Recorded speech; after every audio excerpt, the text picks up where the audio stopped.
Welcome to America's Day at the Races on Fox Sports 2. Good to have you with us. Live look at South Ozone Park, New York, here at Aqueduct Racetrack. We're 15 minutes away from race 5. Muddy and sealed conditions.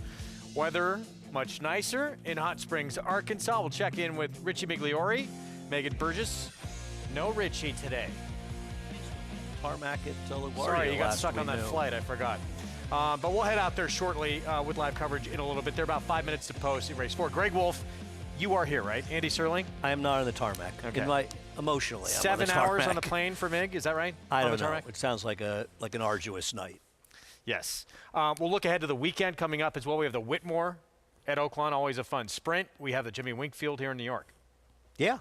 Interested to see the Jimmy Winkfield. Nice, impressive first out winner in that race for Amelia Green, but Igniter, the horse to beat. Yes. Take a look at what's ahead. Presented by Claiborne Farm. As mentioned, muddy and sealed here.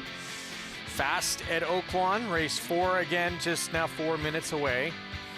And bonus action from Turf Paradise races 3 and 4. Fast and firm as usual in the desert.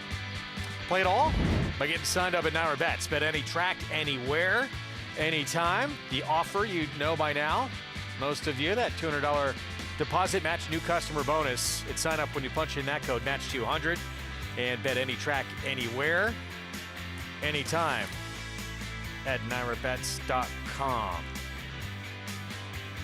Oaklawn. Coming in fast and furious, the 4th race. 6 furlongs, $8,000 claiming group. And favorite right now, the 5, One True Chance for Jordan Blair. Yeah, another race at Oaklawn where I looked through and it just looked incredibly competitive to me. I'm sure Megan have smarter ideas than me.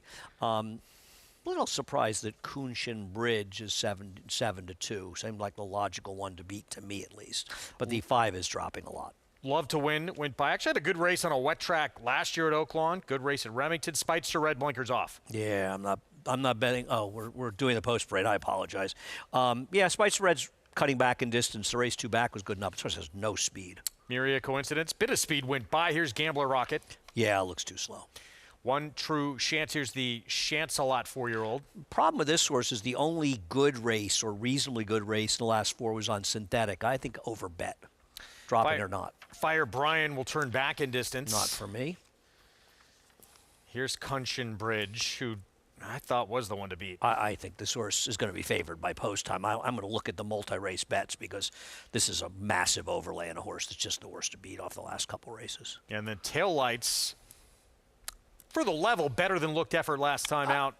Keith Asmussen writes. I agree with you. I agree with that. I mean, neither the 8 or 9 have much speed, which maybe works against them. I think the 8's a better horse, but taillights at 6-1 is probably usable, right? You totally agree with that. 6-time winner, outside post. 2 minutes to post. Let's bring in Megan Burgess for the first time on our Thursday coverage. Hi, Megan. Hey, guys. It's a beautiful day here at Oaklawn Park. I do miss my co-pilot, Richie Migliore. I miss you.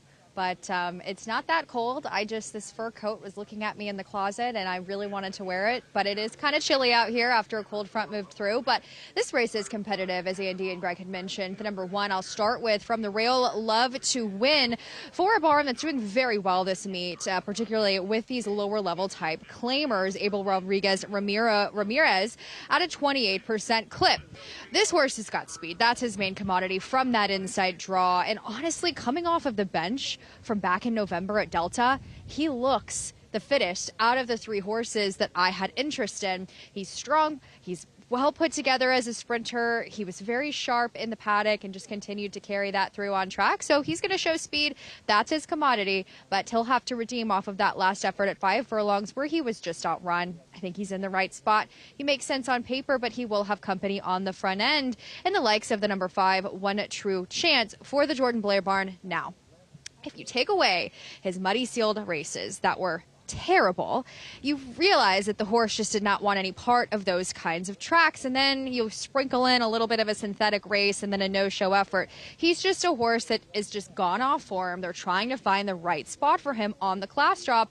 I understand why they're betting him accordingly, but I'd agree with Andy and Greg in the way that I did think the number 8 was the horse to beat. But he's tactical. He's carrying some extra weight. He's a bit burlier of an individual, but he looked great. He's just, to me, one of those, what do you do with him? Do you want to accept a short price on a horse that's just really not the same anymore? We'll try, as I'll layer him underneath the number 8, Kunshin Bridge, who, again, is the horse to beat coming off of that last performance against dropping down and tag. And another that's an out-and-out sprinter. He looked great out there on track for the Cantor Mossy barn, who has been slow to roll, but still trying to get that first elusive win up the Quan. This horse I had no issues with. He had some stronger performances, and he is a closing type, which does work against him. I think he'll get some speed to materialize on the front end in this group with 3 or 4 horses that opt to be full. That's where I landed on in this group, Greg.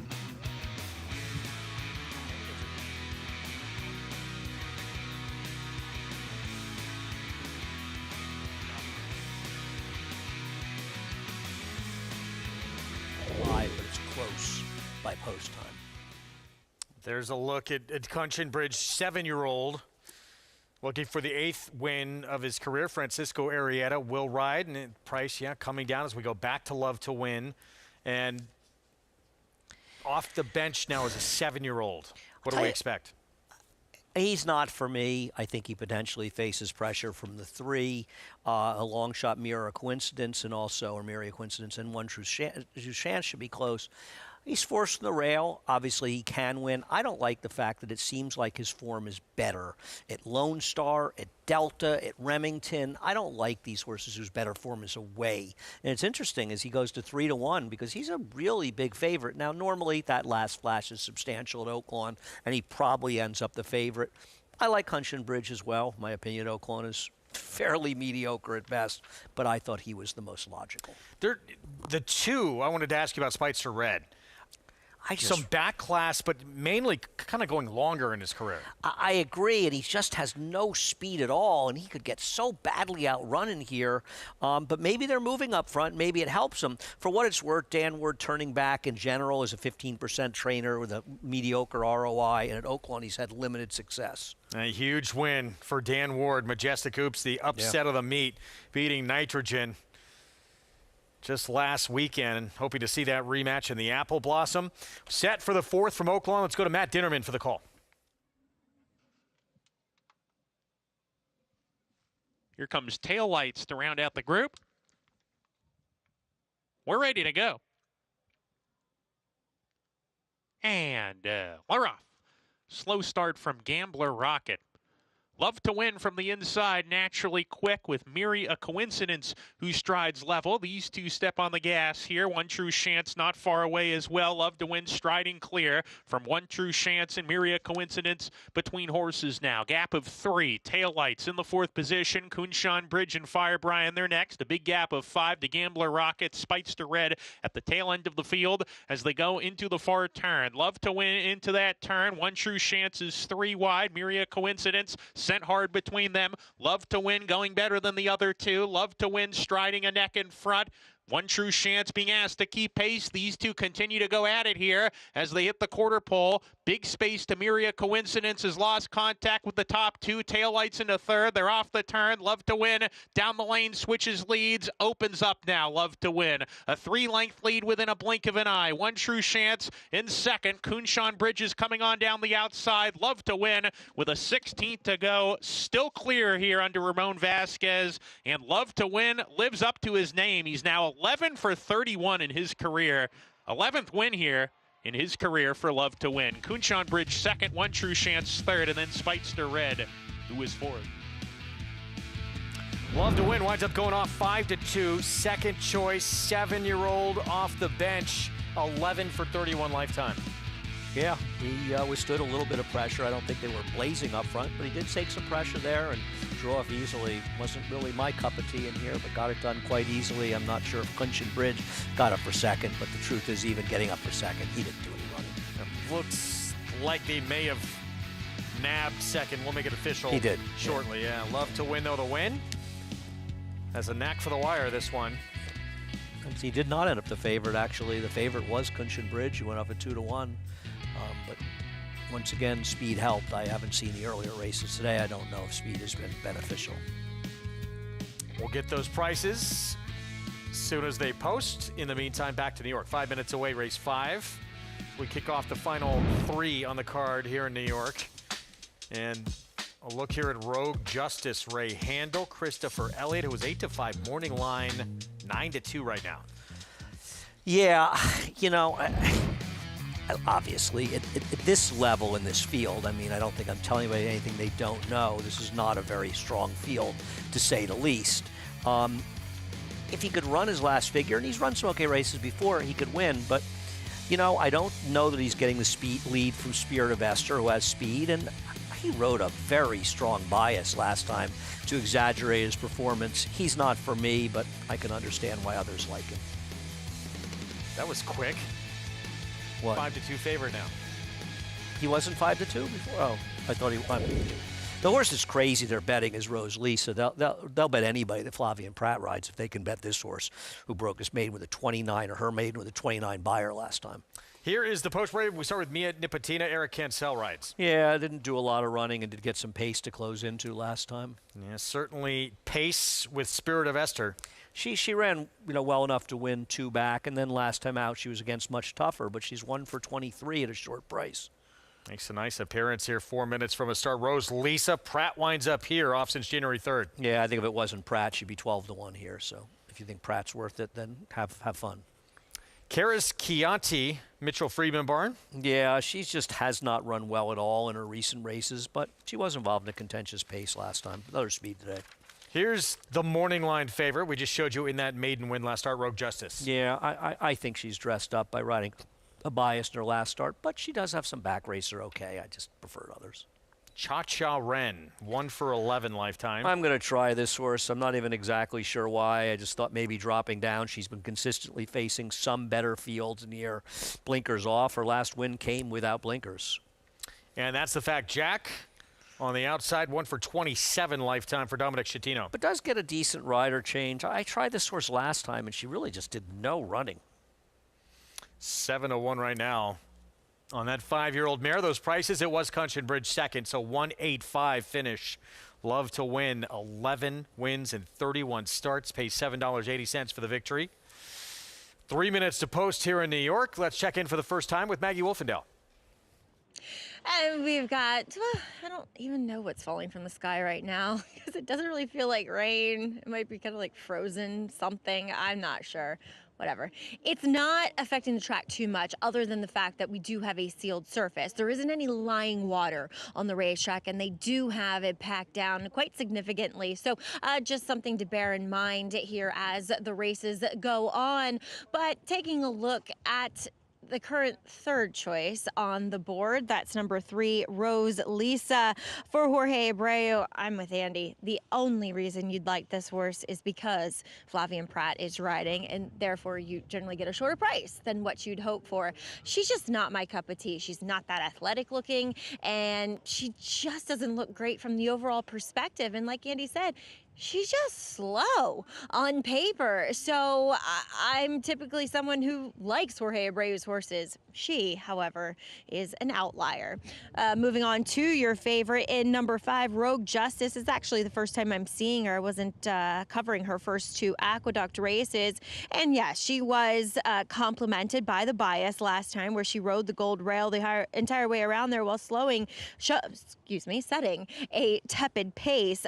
She looks great, though. She's a little bit on the smaller side. So, you know, obviously she won at a mile. She might be, you know, kind of those in-betweeners. If she gets a lot of pressure here, it's not necessarily going to help her chances if we have a fair racetrack. But otherwise, she does look very well turned out here. Second time out for Ray Handel. But ultimately, Greg, I went with Spirit of Esther. You cannot ask a horse to look any better than what she does, given her frequent running here in 2026. So I'm going to take her dropping back down to this level.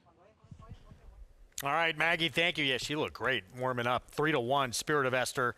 Manny Franco She's been the regular pilot on this 5-year-old mare. A lot of runner-ups, but we'll see if today's the day. Yeah, she was unlucky to lose 2 back. If she had broken cleanly, she might have won the race. But when you're 1 for 23 with 6 seconds, and she's been a short price in a lot of those races, she's just a little tough for me to take. I agree, though. I would much rather bet her than the number 5 horse, Rogue Justice, who I think is overbet at 8-5.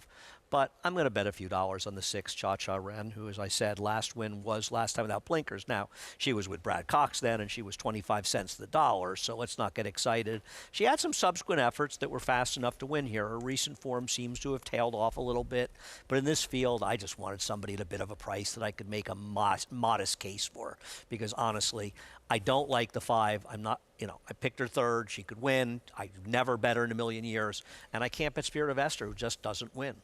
But I agree she's the horse to beat, more than the 5. And Maggie gives the extra benefit, loving the way she looked on the racetrack as well. So we'll see if she runs to her looks here coming up as we get set for the final pick 3 on this card from New York on this muddy, sealed racetrack here in South Ozone Park. As you get a look at the 6 here, Cha Cha Ren. Yeah, I mean, I'm not going to sit here and make a strong case for her. Her form isn't that good, but she has races that are close enough, and I don't know why she's the rank outsider in this field. I mean, she seems to me to be better than the 4 and running against better horses. I don't see how the 3, at least on paper, has any chance to win unless you think Flavien Prat is, carrying some sort of engine on his back. So I don't really, I think 13-1 is a good price in this field. I don't know that she's less than 7 or 8-1 to win, but I don't think she's that long a shot. Yeah, Rose Lisa, well, I mean, Silly. We see it all the time. That's how good he is, Flavien Prat. But she would really need to, and she could. Look, lightly raced, she's coming off a maiden win, but that was incredibly slow. Yeah, she's a 12-1 shot, is 4-1, and I'm as big a fan of Flavien as anybody out there. But Flavien, I'm sure he's looking at this horse and thinking, well, I appreciate people like me enough to bet their money on my horses that have no chance, but she should not be 4-1. She's less likely to win the horse that I bet on. I would agree with that.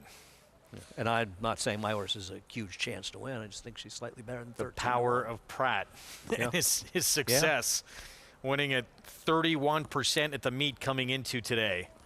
Just remarkable. Yeah, obviously on a lot of short price horses, as he should be. He's a great rider. He's getting a lot of choice mounts, but I mean, it's not like, he's Manny Franco's good rider as well, who's in this race, and so is Jamie Rodriguez. These guys are top riders, so I don't see why you would think the 3. I mean, I'm surprised the 3 didn't drift up to 7 or 8-1. I don't get this at all. There's Prat, Rose Lisa, state-bred 40 maiden claiming win, would need a lot better to contend against this group. We'll see if she takes a step forward.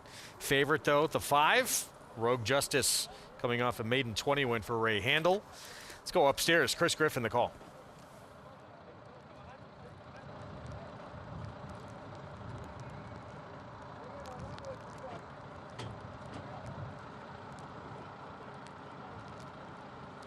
That's the fact, Jack. Last to load to the outside.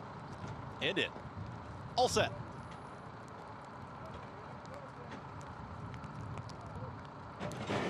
And they're off. Spirit of Esther breaks sharply towards the inside, and that's the fact. Jack on the far outside is in the early mix. Karis Chianti in between horses now joins that top duo to make it a top trio. Just behind them, that's Rose Lisa at the rail in 4th, is 2.5 in front of Rogue Justice towards the back end of the field with the 2 trailers. Mia Nipotina and Cha Cha Ren way out there on the far outside portion of the track. The leader is Spirit of Esther, is showing the way. Manny Franco in control, 23.63, that measured opening quarter. Spirit of Esther just gliding right along here up the back stretches, 3 lengths in front of Karis Chianti, who's alone in 2nd.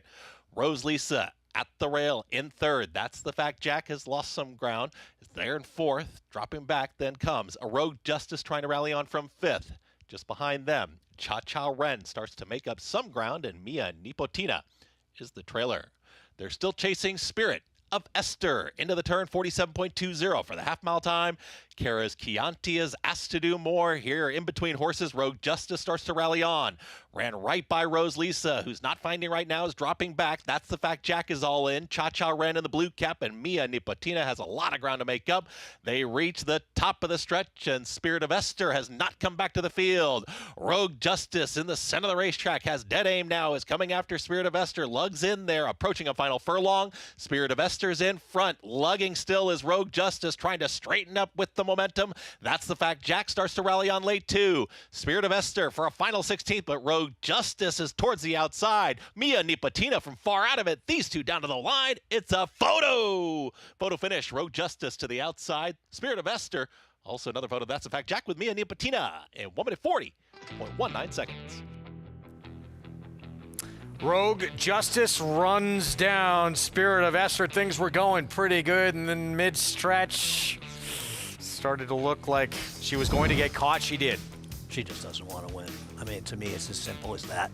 Because the horse who beat her, favorite or not, is obviously not that good, but got 2 in a row for Ray Handel. Happy for our friend Ray to get the win here.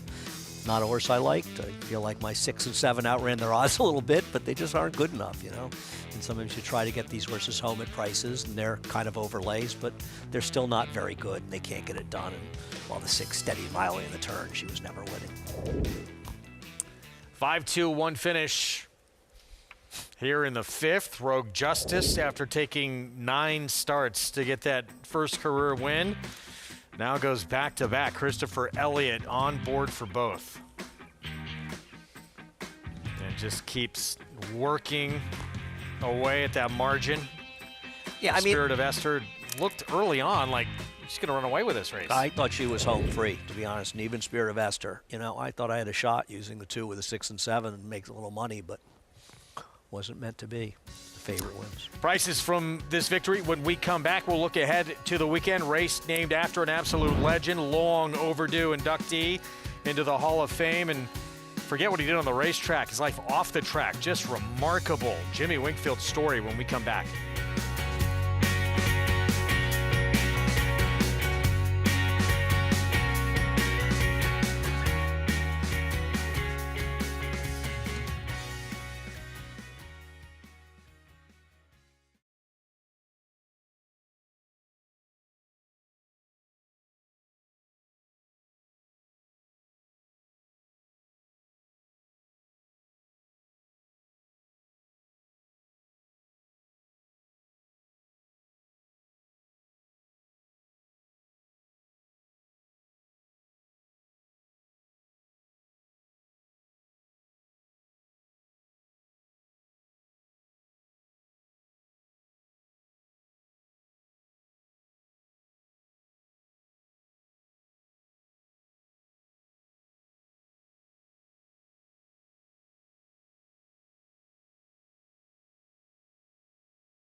Jimmy Winkfield is probably among the most remarkable stories in thoroughbred racing history.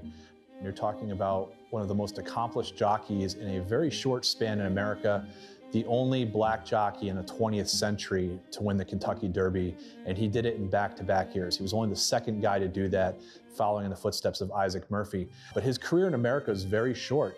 After 1903, he was basically forced overseas. He had a conflict with John E. Madden, who was one of the top turfmen of the era. And there was also a lot of racism on the American tracks that really forced a lot of the black jockeys out of the game in America. Some went overseas, some just had their career end. But Winkfield had a remarkable journey throughout Russia, throughout Europe.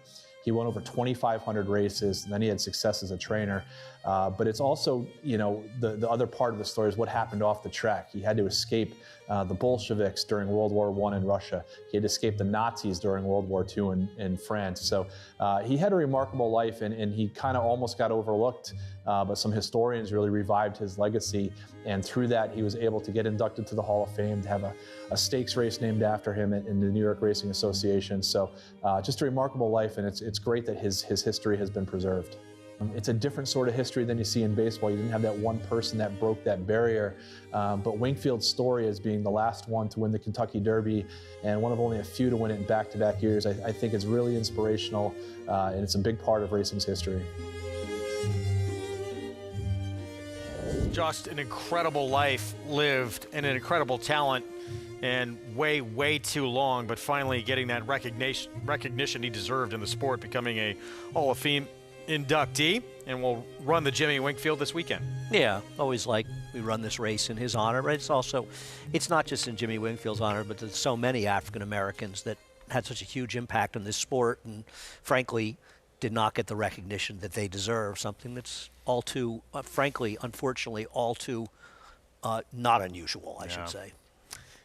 This field, this race, how much of a favorite do you think Igniter is going to be and should be? I think he should be a very strong favorite. I think he's probably a 3 or 4 to 5 shot in this race. But I do think that Easy Decision, people do love open-length maiden winners in their debuts. But he was against the racetrack last time, and he still drew off to an impressive win. He's a horse who ran very well as a 2-year-old. He didn't even run that badly in the Remsen, and probably a 1 1/8 is just too far for him. He's the horse to beat. I'm going to try the horse inside of him, Time to Roll. I think it's a little bit interesting, but I have no illusions. He's much the horse to beat. I mean, I sense you agree. I do, yes. So impressive in his 3-year-old return. Manny Franco back aboard for Detro. Easy Decision, as you mentioned, is going to take plenty of support as well with that big maiden win at First Asking for Amelia Green. He was very impressive. I think what I liked about Easy Decision was how professional he was. Now, to be fair, he spent a lot of time in the rail. Ray Lou was riding him, is acutely aware of biases.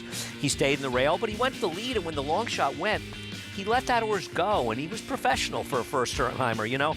And he, good trip or not, he was impressive, but second start to come back and improve, if this horse shows up, he just might be too good. Race 7 on Saturday, Jimmy Winkfield. Let's get Maggie's thoughts. Obviously, we brought up 2 of the main players. What do you think? Well, 3 of the main players, I would say here, Greg, as Easy Decision, definitely talented, but testing some deeper waters today Saturday, as you're just going to get more experience and better horses. Now, one stepping out of New York bred competition is Time to Roll, as he came back in New York bred stake, which was won by the heavily favored Arctic Beast, but he was against the racetrack from the start, you know, chasing 3 to 4 wide the entire way around there. And I did find him, you know, intriguing coming back for that 3-year-old bow for trainer Horacio De Paz. So I'm willing to give him another shot. I liked him in the paddock that day. We'll see how he negotiates the 6 furlongs. That might be his biggest, you know, Achilles heel, if you will. I do think a little bit more ground, given his size and scope, might be preferable. But it is an intriguing field, this Jimmy Winkfield, and I just echo the sentiment, guys, that celebrating Jimmy Winkfield each and every year that we get to is just so special, because he was one of those legends in horse racing that his story is, you know, it's stranger than fiction, and more incredible than fiction. So definitely have to add Wink to my reading list for my next book.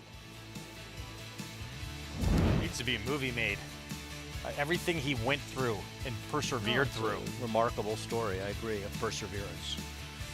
So that runs on Saturday. Then we have the Gainesfield and Top Flight coming up end of March. And then all of a sudden, we're right around the corner from the Wood. Yeah, Wood Memorial Day will be April 4th. It's going to be, a terrific day of racing. The Wood, the Carter, other stakes on that card. The Gazelle heading towards the Kentucky Oaks, and it's always a very fun day. And I think you'll see a big field, a wide open field for the Wood, which is always good. Rogue Justice back-to-back wins. Ray Handel, Christopher Elliott, owned by Christopher Dunn, and able to run down one who looked home free. Spirit of Esther, at this point, still was looking very good. Not a bad thing when you have to. Spirit of Esther is the horse you have to beat, but she I don't know that she ran back the number she ran last time, but she ran fairly well, and she did it differently. She wasn't going to be able to wire the field today, so she was able to rate and win, and she had done it in the front end last time. I'm not going to take horses at short prices that took advantage of a bias, but in this case, she found the right field. 0 for 8 to start her career, now back-to-back wins. $5.30 for the victory. Mia Nipotina completes the trifecta, and the early pick 5 pretty healthy there. $1,587. As we move on to race 6, 6 furlong sprint. New York bred, 35,000 starter allowance.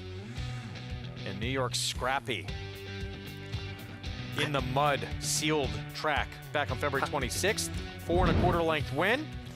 Oaklawn we have coming up as well. 5 minutes to post in race 5. We'll check in with Megan. We'll have a post parade when we come back. Stay with us.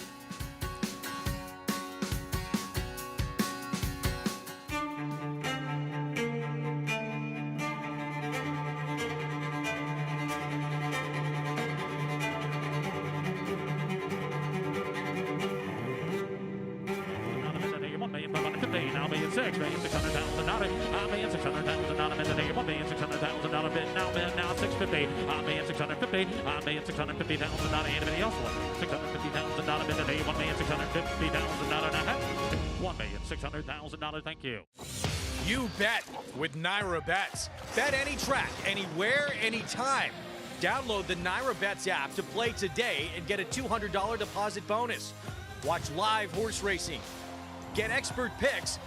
Boost your bankroll with weekly promotions and hone your handicapping skills with exclusive tips and tutorials. Download the Naira Bets app now. Sign up now to claim your $200 deposit match bonus. You bet with Naira Bets.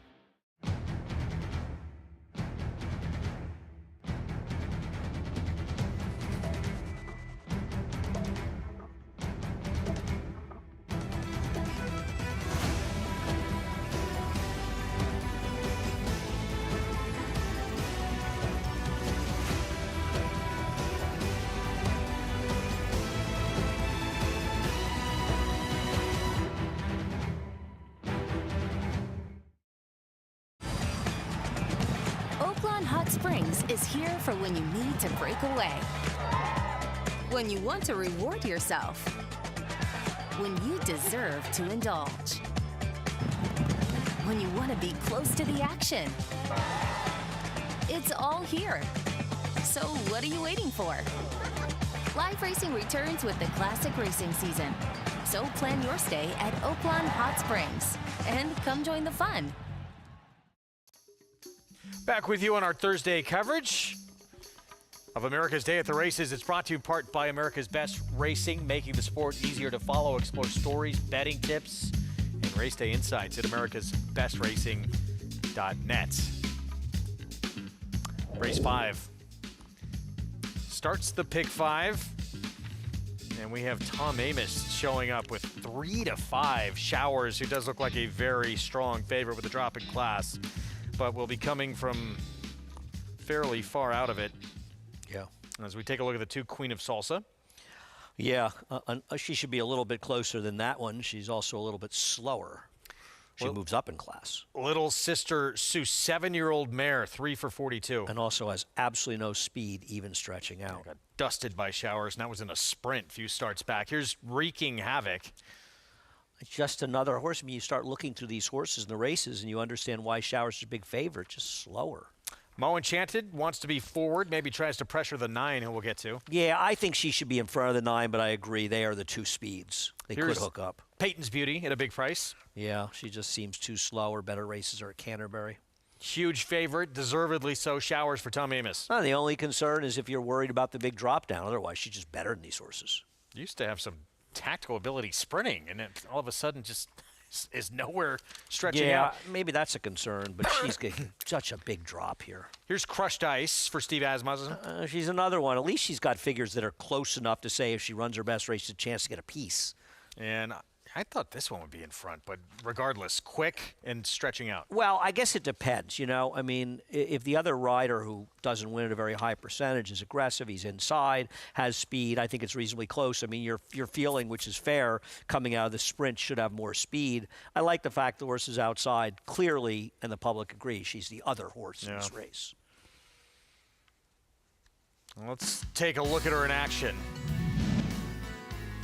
Was based on the West Coast, came to Oaklawn February 7th for Peter Miller, and immediately got her picture taken at 6 furlongs, winning by 3 lengths. Yeah, I mean, I guess the concern is, she's coming out of a non-winners of 2 lifetime, and when you win that race, you move up to a non-winners of 3, or, so a tougher condition, and you've got a horse that's moving up in company against a heavy favorite that's taking a precipitous drop. Now, to be fair, Tom claimed Showers for $20,000, so it's not like he's totally dumping this horse. He's running a little cheaper than she was, and he realized they were overly ambitious with her. She also did win a starter allowance before that, so they made money with Showers.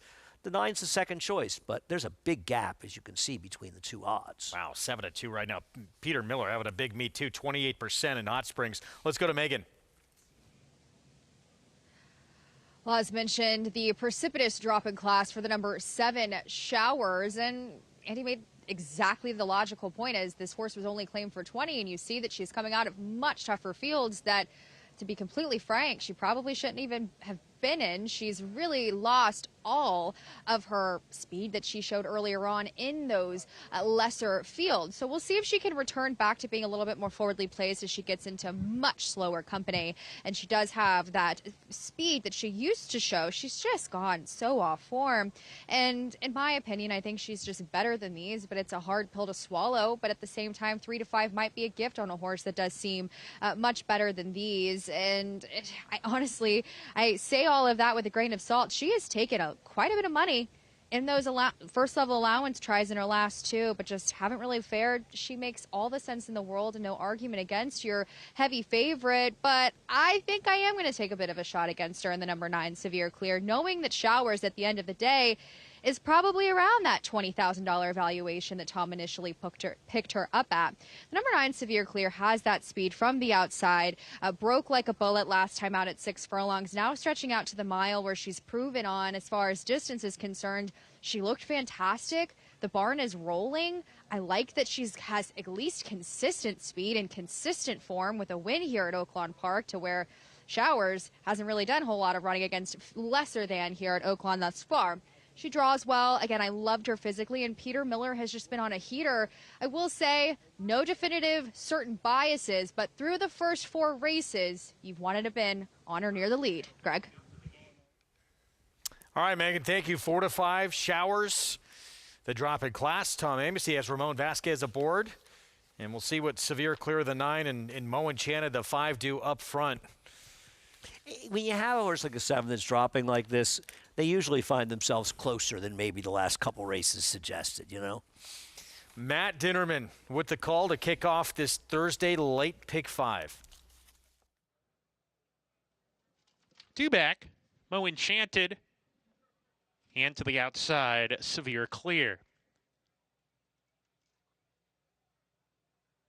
We're ready to go.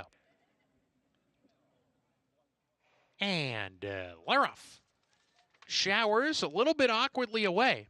Going to the lead, Severe Clear from the far outside. Wreaking Havoc taking second. And these two actually are together now as they go into the first turn here. Wreaking Havoc hugs the inside. Severe Clear on the outside. On a hold right now is asked to relax around the clubhouse turn here. Crushed Ice runs in third. Queen of Salsa to the inside. Then Mo Enchanted usually on the lead. Today she's well off the speed. 5 off the lead with Peyton's Beauty. Gap of 4 to Showers settles at the back with Little Sister Sue as they make their way up the backstretch. Wreaking Havoc Nose in front. Severe Clear there on the outside. They're right together with 5 furlongs to go. Now Severe Clear's got ahead in front.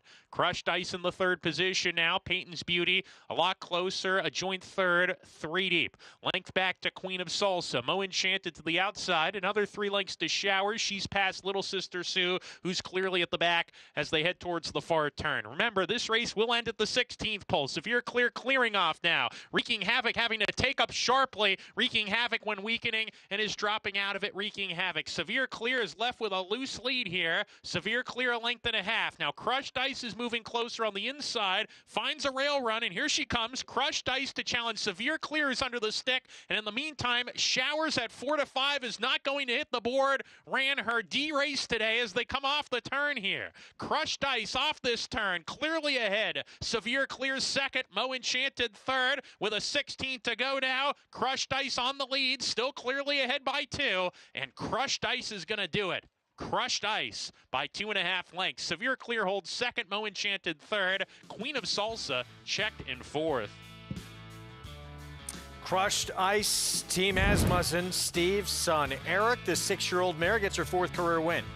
Stalked a surprising speed setter in Wreaking Havoc, who completely threw in the towel on the backstretch. And once the favorite didn't show up, she was clearly better than the others. Crushed Ice got a nice trip and nice ride from Eric, but she was no match for this horse. As Severe Clear easily got it done. Big upset to start the late pick 5. Owned by Steve Asmussen as well. Claimed for $12,500 2 starts ago. Yeah, and Peter Miller's done very well with this horse, right? It's the 3rd win in the 5 races he's had. Moved up through the company, winning a maiden claimer, winning a non-winners of 2 lifetime, and now with 3 lifetimes. This horse kept improving, and he's found good spots, and that's how you win. Back to New York. And the 6 furlong New York bred starter allowance here. Post-bred coming up in a moment as we look at the one who's the current favorite here, Mo for the King. Flavien Prat will be aboard. Yeah, I think this horse is an absolute layover in this race. And I understand the question is you worry a little about the distance, which is fair, and the fact that this horse has 4 seconds and just 1 win. But it's not like he's lost a lot of races at short prices. He was the second choice last time when he ran second. And he's just faster than these horses. I just think he's significantly better than his competition. We have an inquiry, by the way. Not quite sure what it's involving at Oaklawn. We'll get back to that. Probably the 4 on the backstretch, the way that horse stopped so suddenly. I wonder if that is what it is. New York Scrappy starts off the post-break coming off a big win on a wet track. He is the speed of the speed, but he's dressed up by a big bias last time. Frick and Frack ended his 3-year-old season with a win. I have a lot of friends who like this horse. I agree, probably won't be part of the pace here. He's second off a layoff. I respect Bruce Levine. I just don't like this horse. Joe West, blinkers come off. Well, Joe West seems to be a little bit better on synthetic than he is on dirt. A lot better, in fact. Pandemic Hero, huge price. Can be forward, but I just don't think he's good enough. Apollo Code, he's got some good recent efforts for Ray Handel, who wants to go back-to-back. He does, but he had a perfect trip last time, and Tiote was part of the pace and didn't fall apart at big price, and Captain Jack Sparrow should have won that race. Here is Mo for the King, the 3-2 favorite now. I just believe he's a better horse than these, and it certainly doesn't hurt to get Flavien. He should be a very short price, in my opinion. And Captain Jack Sparrow on the outside, 2 back, was a winner here at 6.5 furlongs. And he was unlucky last time. It wasn't there much the start. He broke a little slow and kind of took himself out of the race. It got a contentious pace. It's more, and it wasn't Christopher Elliott's fault. It was one, like Richie says, an unlucky ride, trying to save ground. He got stopped splitting horses, and lower-level horses that get stopped when they get their momentum going, I think it's particularly difficult. So even though I think he was good enough last time, I just don't know if he's good enough to beat the 7. I think if the Mo the King is going to be very, very tough to beat. Unless he just hates the racetrack or something. Back to New York Scrappy. 3-1 right now. And this was back on that muddy sealed track where he went gate to wire. And I think people will see those wins in a muddy sealed track and elevate them, which is fair. I get that. I don't know that it was the wet track. I think on January 18th, it was a 4-horse field. He was able to dominate up front. And then last time out, I mean, it was just a huge, huge speed bias that carried him home. I just feel like he's meeting a better field, certainly a better horse than Mo for the King. I don't know if the others are necessarily that good. He's not my cup of tea, but he is the speed if you want him. Yeah, he's not the horse that you saw run that big figure last start. That's not really who he is. That's what I think. Let's go to Maggie for more. Guys, 2 days ago it was 73 degrees and beautiful sunshine. Today, it's in the 30s and it's snowing. Welcome to March, as we'll take a look here at your current favorite, Mo for the King. Now, he has never run this short, the 6 furlongs, on the main track before. To his credit, he has won going the 7/8 and run second. He's just not built to be a sprinter. He's very long, very rangy in his frame. So, yes, if he does win here, he would be your atypical type of sprinter. He is sharp, though, for this turn back, which I do appreciate. You want to get a horse kind of light, get them revved up a little bit. It does look as though Rob Falcone has been able to do that. So a little bit of trepidation with the distance when it comes to your 6-5 favorite. Next, we'll move on to the horse that I'm going to pick here, number 6, Apollo Code, who does have speed, but to be fair to him, his first couple steps are not always the fastest, but he does look tremendous here as Ray Handel does look to go back to back. I know that he kind of was with Racetrack 3 back with his win. And last 2 starts before that, he was pressured the whole way around there, and the horse that pressured him was virtually eased. And last time he had to kind of change his tactics when he just couldn't get there in time. TOT, albeit, was 37-1, who beat many of these in here. I just really liked his appearance, and I'm willing to give him another shot. Do feel as though he's a horse that's really doing well over these winter months. Next, we'll move on to some bigger priced entrants, including number 2, Frickin' Frack, who is just a heavy horse. He's chunky, to say the least. So having to race into fitness does feel like it's the name of the game with him. And he's gotten that race under his belt. He did set that contested pace last time out, and I think he should move forward with that race under his belt. Really kind of caught my eye, especially when he hit the track here with Ricardo Santana aboard. And then a long shot at 28-1 is Joe West. Now, when I saw him for his first start here at the Big A back on January 15th, he was a washed out, wound up mess. He did not run well. He ran okay, a little bit of more of an improved effort, but they took the blinkers off, and talking with trainer Jamie Begg, he just said that he's been working well without them on. So going to try that at this level. If this doesn't work, then obviously we'll see a drop in class for Joe West. Guys? I think Jamie would be crazy. I think Jamie should just wait for Woodbine and run him on synthetic. He's a synthetic horse. His synthetic races are dramatically superior to his dirt races. Why even bother at this point running on the dirt? By the way, no change. At Oaklawn. Yeah, at Oaklawn, it was the 4 on the backstretch, claiming against the 8, and no change made. So 8-9-5-2 result stands. And I'm excited to know that Crushed Ice actually won, because I thought Severe Clear won. I got confused. So I'm starting off on a big streak today to start the week. Loading up here, 4-5 on Mo for the King. So the public agrees with your assessment here. Listen, I don't like to land on favorites. I think not only is he better, I just think he's better than these horses. I'm not even sure it's that close, to be honest. Back up to even money. Let's go to Chris Griffin for the call. Race 6 from Aqueduct. Goes in. All set.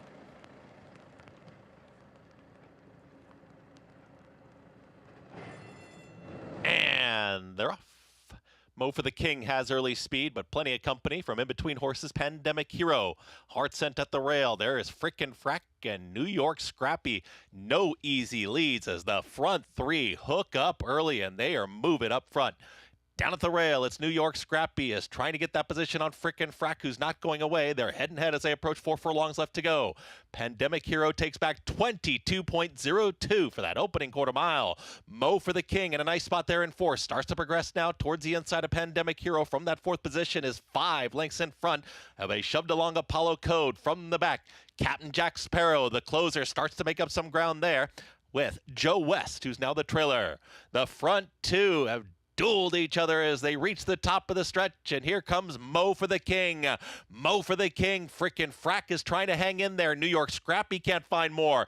Captain Jack Sparrow has a lot of ground to make up on Mo for the King, who's striding away. Mo for the King got a beautiful setup, has a 16th left to go, and Flavien Prat. Mo for the King. Easy winner. Apollo Code up there for second. Then came a photo. Captain Jack Sparrow with Frickin' Frack. Okay, 1 minute 9.82 seconds. 109-4 for the 6 furlongs here. Pratt dominant on Mo for the King and Rob Falcone Jr.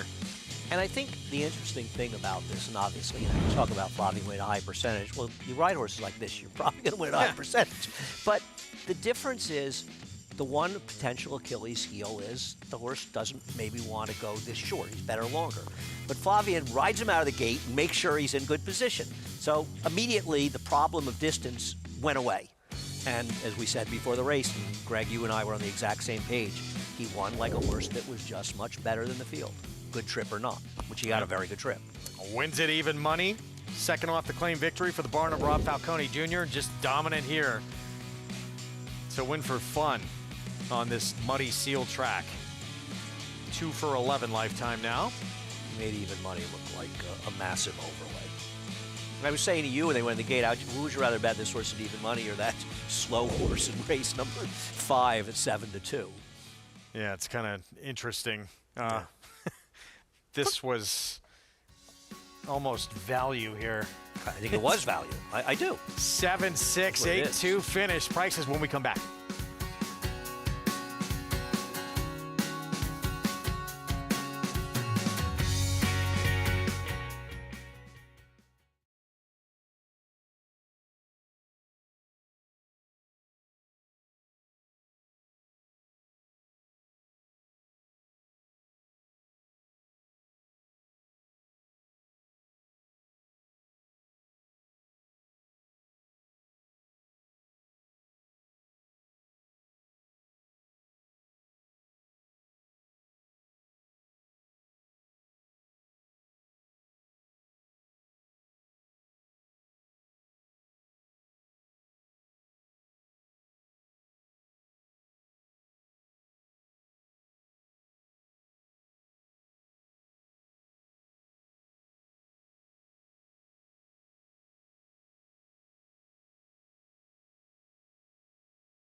Back with you on our Thursday coverage. You're watching America's Day of the Races, brought to you by Naira Bet. Bet any track, anywhere, anytime.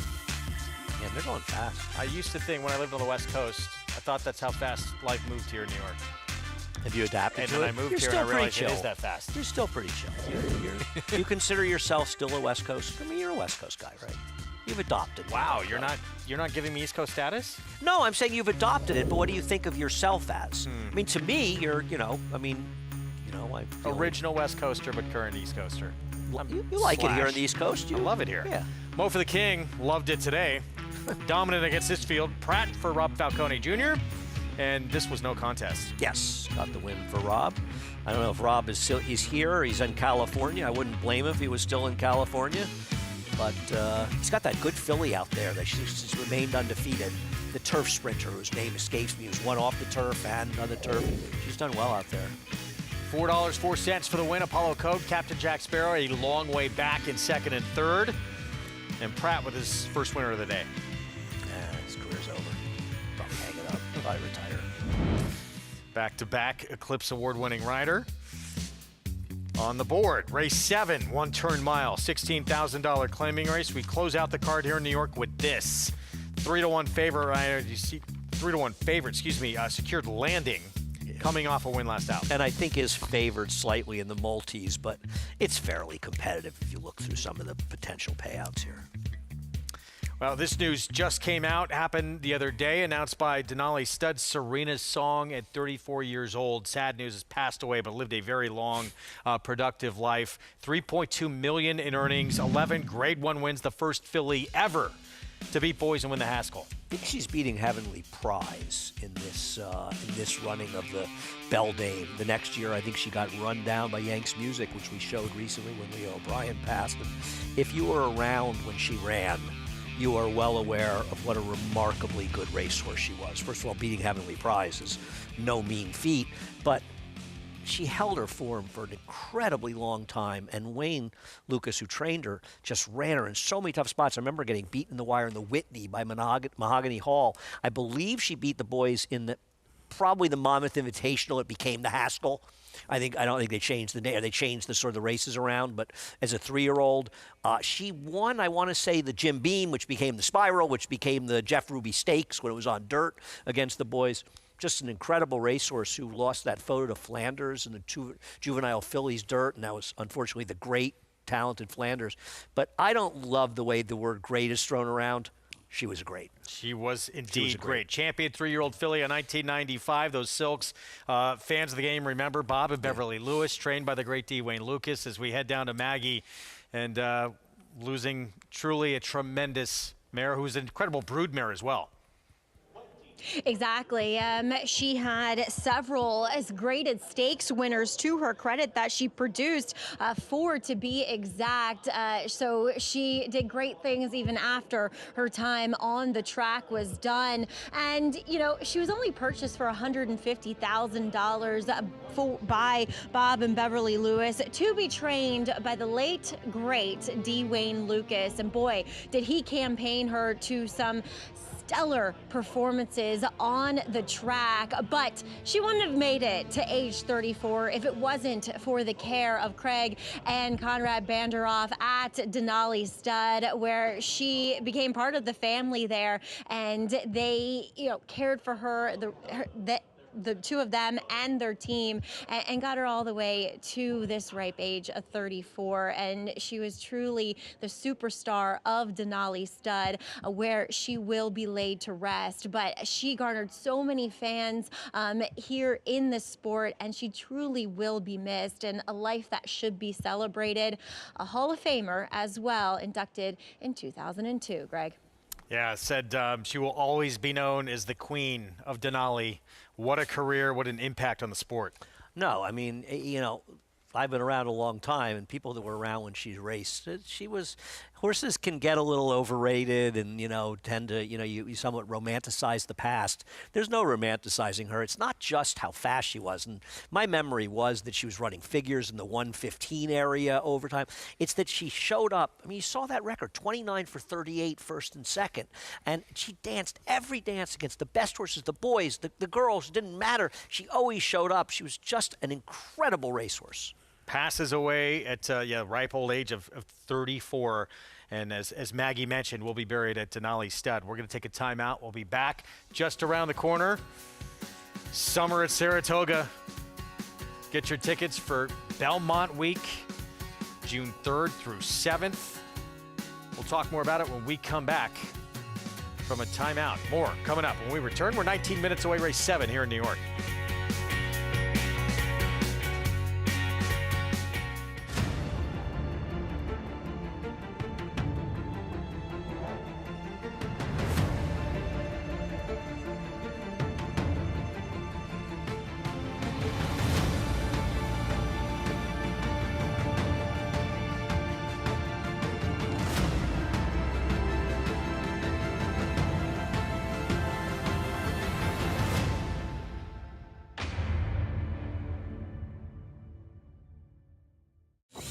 You bet with Naira Bets. Bet any track, anywhere, anytime.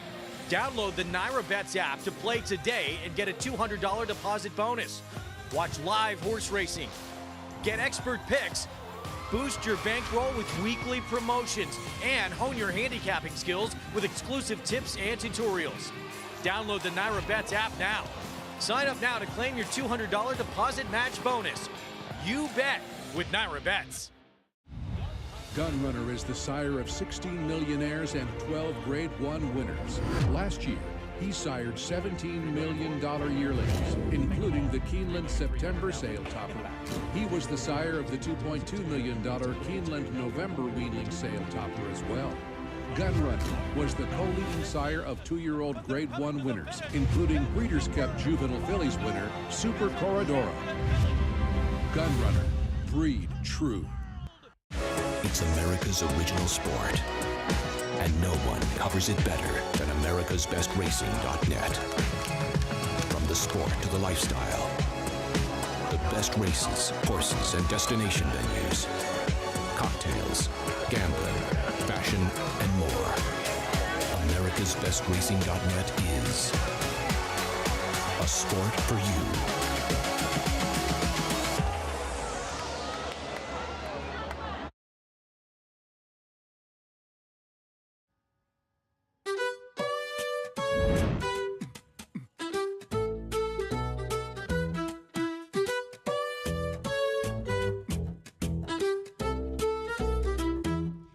On June 6, 2019, a new chapter began at Alapa when Hillendale transferred its operations to the famed Kentucky Station and Thoroughbred Nursery in Paris, Kentucky, on a farm that traces its origins to 1827. You know, we're trying to be progressive, thoughtful, and respectful to what's already been here, the intent of the farm, along with, trying to become efficient and modern. The 1,400-acre Alapa is driven by its owner John Sikura's passion to return the landmark farm to its original glory. The extensive restoration includes building a brand new breeding shed out of stone and concrete matching the training barn that's been converted to be a stallion barn and now houses a roster of world-class stallions. Hillendale also built 8 new barns, plus adding landscaping and building tens of miles of fence, plus adding roads and utilities. Sikura appreciates the daily inspiration the farm gives him. There's the ruins of an old dairy barn, which is it's like a beautiful relic. It's peaceful and quiet. There's waterfall ponds behind the house, behind the office. There's many unique, peaceful, great parts of the farm that create peace in a sense of understanding where you are and how unique the farm is.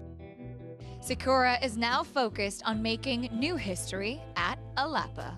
When you think of all that living history, it makes you respectful of the barn and who's been housed there, and then also a responsibility of trying to keep that same standard and try to move it forward and be historic in what we do, so that when someone would look back 50 years from now, they have a feeling of obligation for them to do the same here. Beautiful grounds. Hillendale at Alapa. Proud to have them as a sponsor of our program here on America's Day at the Races as we get set for the nightcap of the New York card. 14 minutes away in the $16,000 claiming race, 1-turn mile. Greg Wolf, Andy Serling. And as we showed you going to break, 51 days of bliss coming up this summer. Starting with Belmont Week, June 3rd through 7th. Yeah, that's going to be great. It's the last Belmont Stakes in Saratoga. Unfortunately, Belmont will be reopening September 18th, but last of 3 opportunities, and if they're anything like the first 2, it's going to be a lot of fun. We didn't even have great weather, all things considered, so if we get some good weather this weekend, this year, it'll be even better. Season tickets on sale today, in case you did not know. So be part of another tremendous summer. And here's when the rest of all the ticket options go on sale.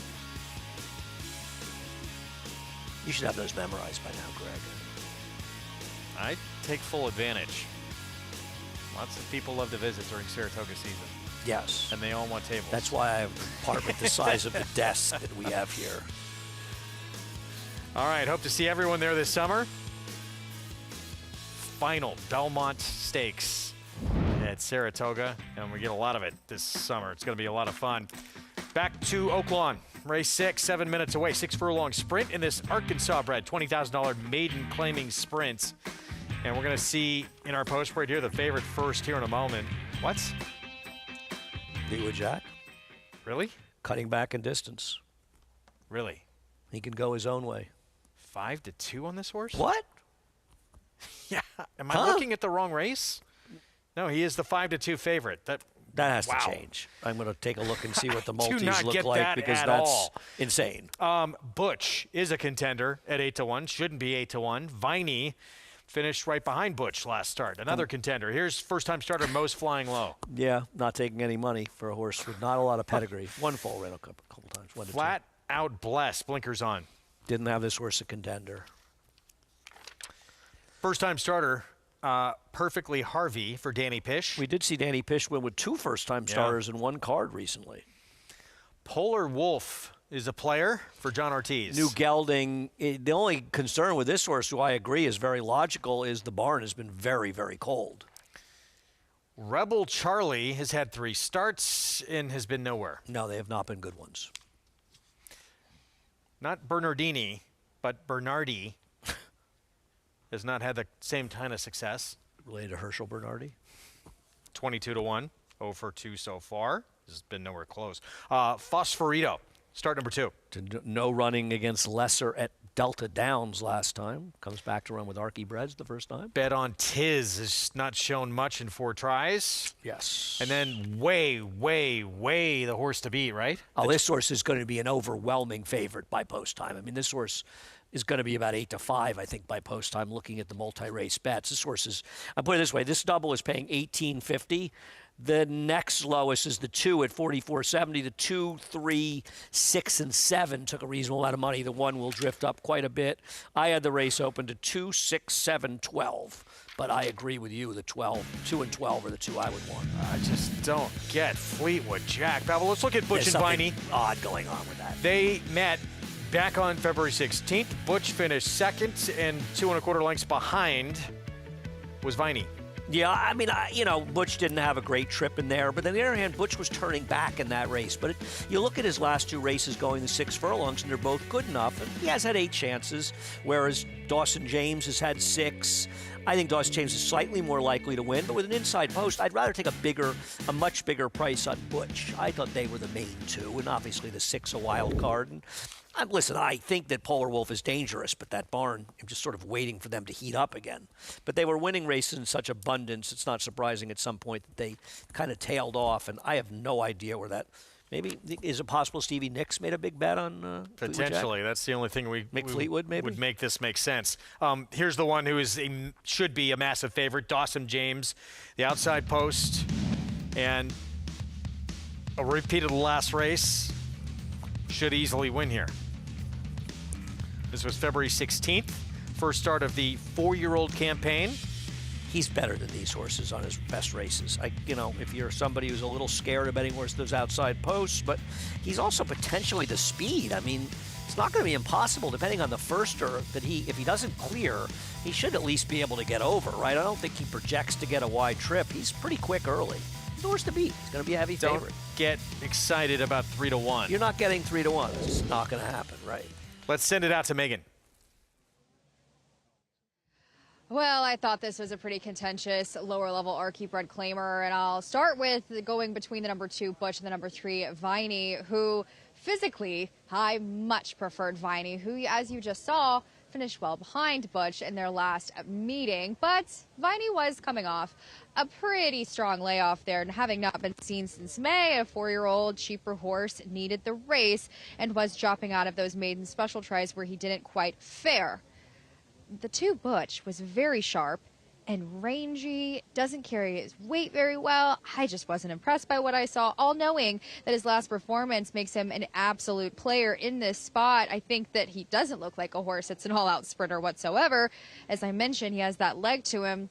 I don't love either 2 of these horses exiting that same race, but if I were going to take one just based off of appearance's sake, it would be the number 3 Viney, giving him a chance second off of the bench to make a case, especially kind of getting a little bit better, or I should say they're both in and around that same price. You're getting value either way.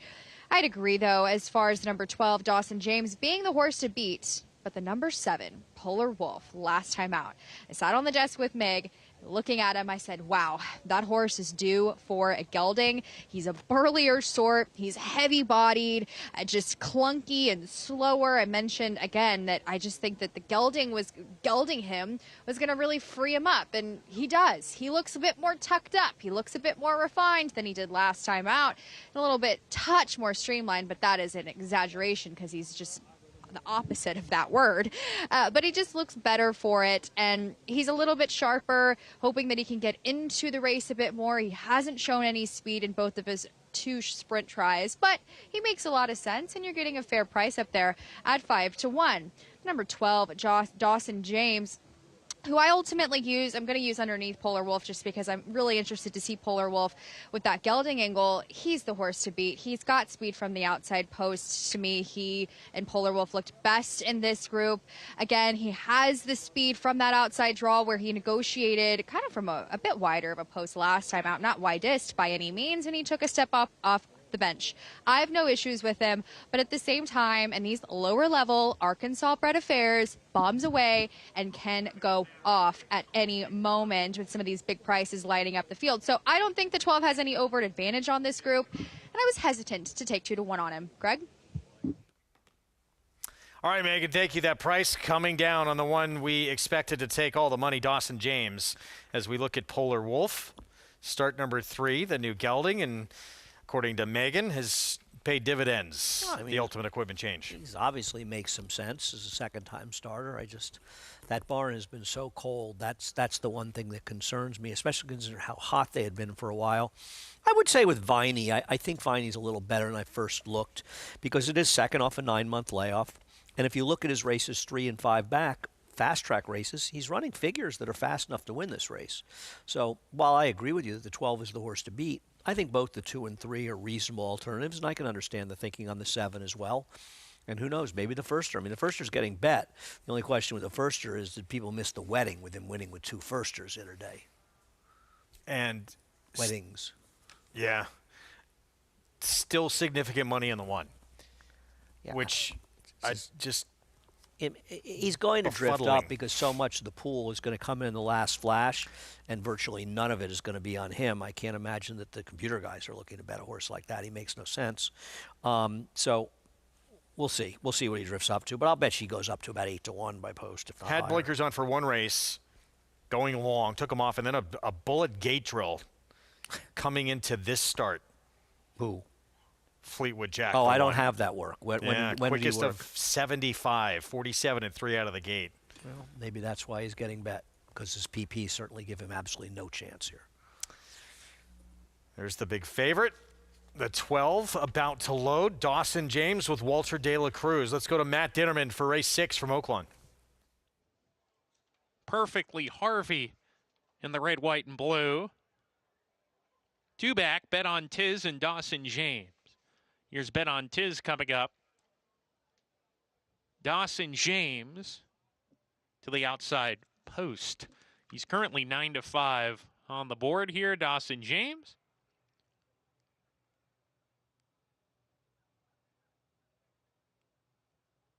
Start of the late pick 4 here, Dawson James outside post.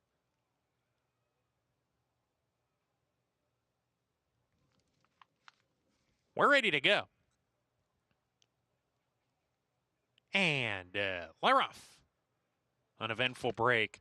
Bernardi gets the first call of the race. Dawson James taking the second position in the early stages here. Viney, hard-ridden, claims the third position. Flat Out Blessed is next. Butch is inside of him. Gap of 3 to Fleetwood Jack, who stays on the fence. Another 2 lengths back. Bet on Tiz. Fosforito in the middle of a pair, and Perfectly Harvey down on the inside. Rebel Charlie, third last today. Polar Wolf claiming the second last position. That leaves Moe's Flying Low to trail as they go into the far turn, where the leader is Bernardi at 30. 45-1. Leads by a length. Dawson James on his tail second, getting closer already. Dawson James as they round the far turn. 2 back to Flat Out Blessed into third. Sent along on the far outside, trying to gain ground now. Butch is right behind the leaders, angling into the 2 path as Bernardi begins to weaken a bit here. Dawson James is clear on the lead coming off the turn. He's the one to run down. They're off the turn.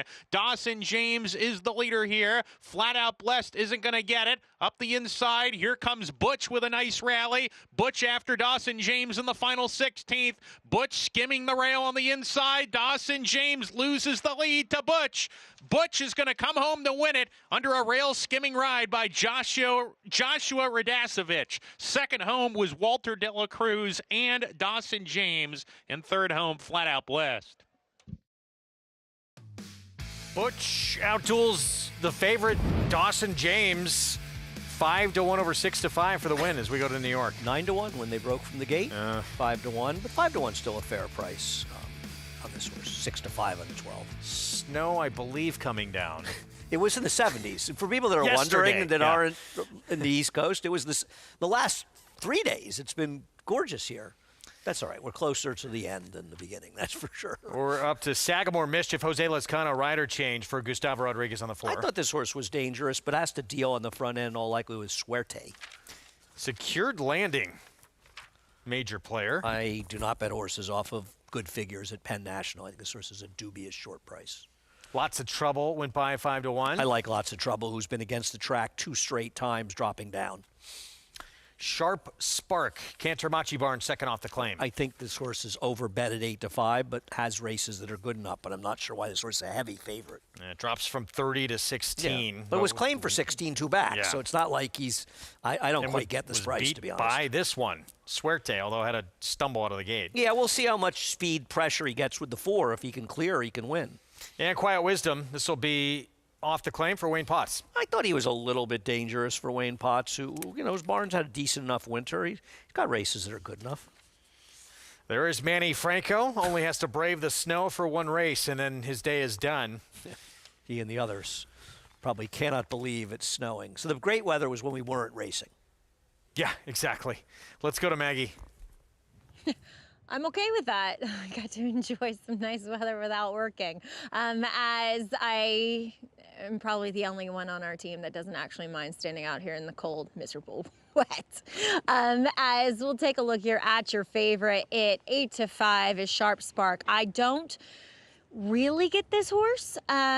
He, in his last 2, has had trouble getting out of the gate where he was off slow last time. He stumbled. And like you guys said, he was a beaten favorite for a trainer in John Ortiz that at that point in time was really winning with nearly everything he sent over to the racetrack for this 16. Now, in the paddock, he was a bit girthy, a bit crampy and short-strided, and I wonder if that kind of has any correlation to him not being able to use his hind end as well to get out of the gate. Now, Manny Franco has taken him away from the pony and has kept him moving to try to mitigate that propensity to want to just not leave there as sharply as he should. Now, number 5, he's one that does tend to leave the gate, at least running.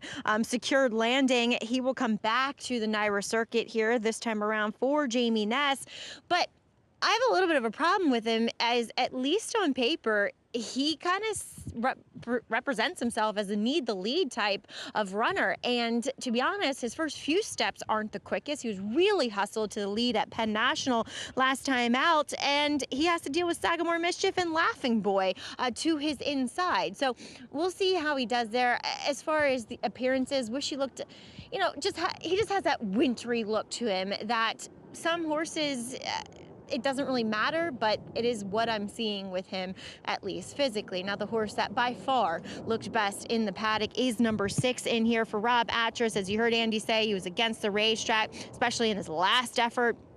First start for the barn, and sometimes I don't necessarily love him because he is a horse that does not have much early speed. But like I just mentioned, at least on paper, it does appear that there should be at least an honest pace for him to capitalize on. He definitely doesn't mind a wet track either, and if anything, he's put on conditioning, having spent more time in Rob's barn. Greg? All right, Maggie, thank you. 3-2 on the favorite here in this finale. Yeah, I don't get this at all. I have no idea what makes this horse a layover type figure here. I think I picked the horse third. He certainly could win the race, but I don't understand at all. I think this is a fairly evenly matched race, and I believe that he is dramatically overbet. Did you have, or were they just on racetracks that exacerbated what he did? Laughing Boy have any chance to you in this race, the one? No. No, I don't really? like him at all. You like him? I don't think he should be 25-1. Okay. No, I'm not. I respect your opinion. I just prefer others.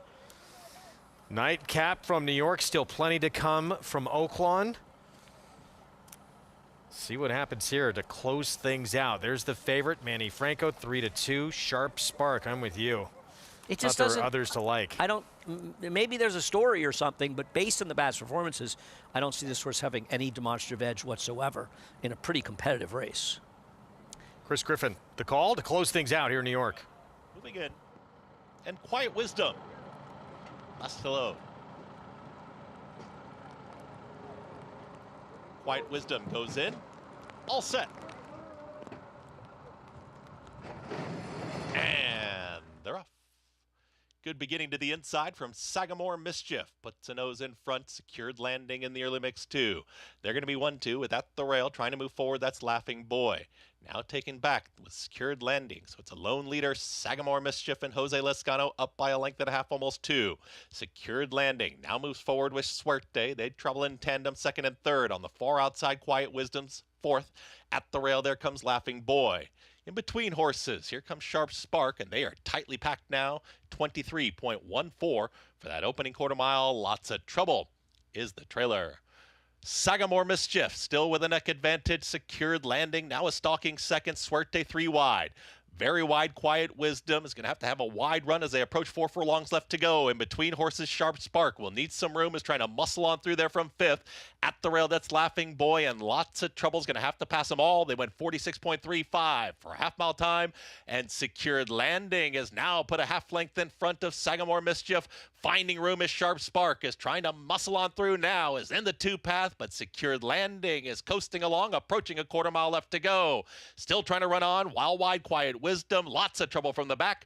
Secured Landing has the lead. It's Secured Landing in front. Now Sharp Spark is in gear, is coming after that leader. A final furlong. Lots of trouble on the grandstand side, and here comes lots of trouble. It's Sharp Spark. Secured Landing in front, but for how long? Sharp Spark in between horses. Secured Landing battles on, and lots of trouble on the far side. It's gonna be a tight finish. It's a photo finish.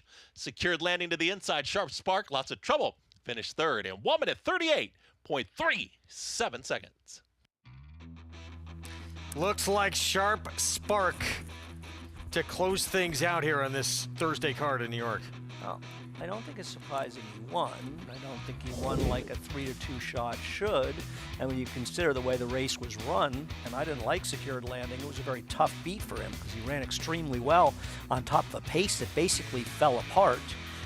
Lots of trouble, made a big move on the outside. I thought he was a winner at the top of the stretch.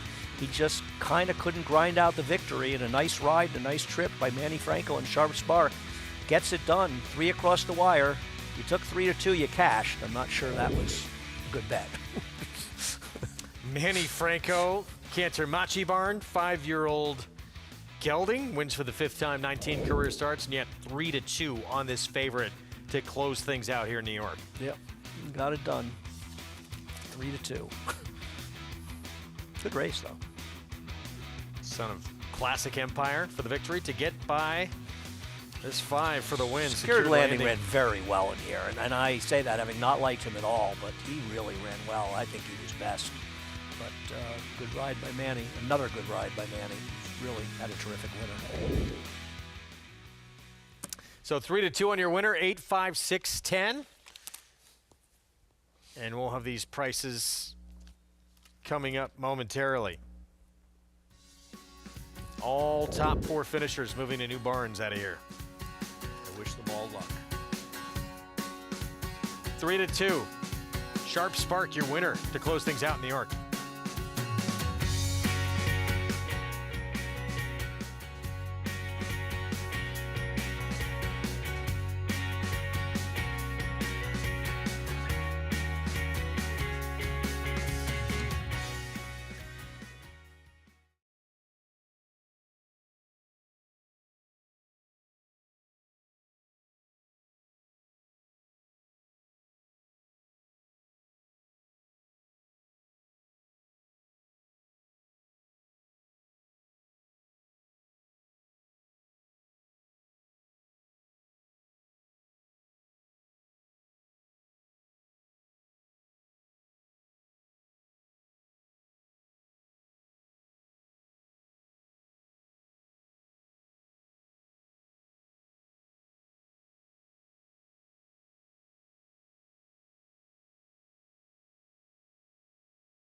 Back on our Thursday coverage on America's Day at the Races. It is brought to you in part by legendary Claiborne Farm. 100 years of doing the usual, unusually well. Card in the books here in New York. And it was Sharp Spark, the victory here, just getting by. Secured landing in the final jumps here. 8-5, 6-10 finish. Yep, getting the job done is sort of a surprising. I'm not saying I'm shocked the horse was favor. It's hard to know what price anybody would be here. But I'm not sure, even in victory, what made this horse such a short price. And even after the horse won, you don't feel like he was any bargain at 3-2. But he won the race. And if you had him, you collected. But it's all about the price. He got a very good ride from Manny. And frankly, he was very fortunate to be the second place finisher. It's no wine from me. I bet the 6. Looked like he was going to be rolling by this group. I feel like he had every chance to run by them. You know, Greg, I really do. I think Ricardo saved ground. He angled out sort of late on the turn. I thought he gave him a good ride. He just didn't really finish. He had every chance to win it. In the end, it wasn't even close. Easy game, 3-2. Sharp Spark to close things out. $5.08 for the victory. Pick 4 comes back $136 and change. Pick 5, $866.90 in the pick 6, $4,151. Congratulations if you had it.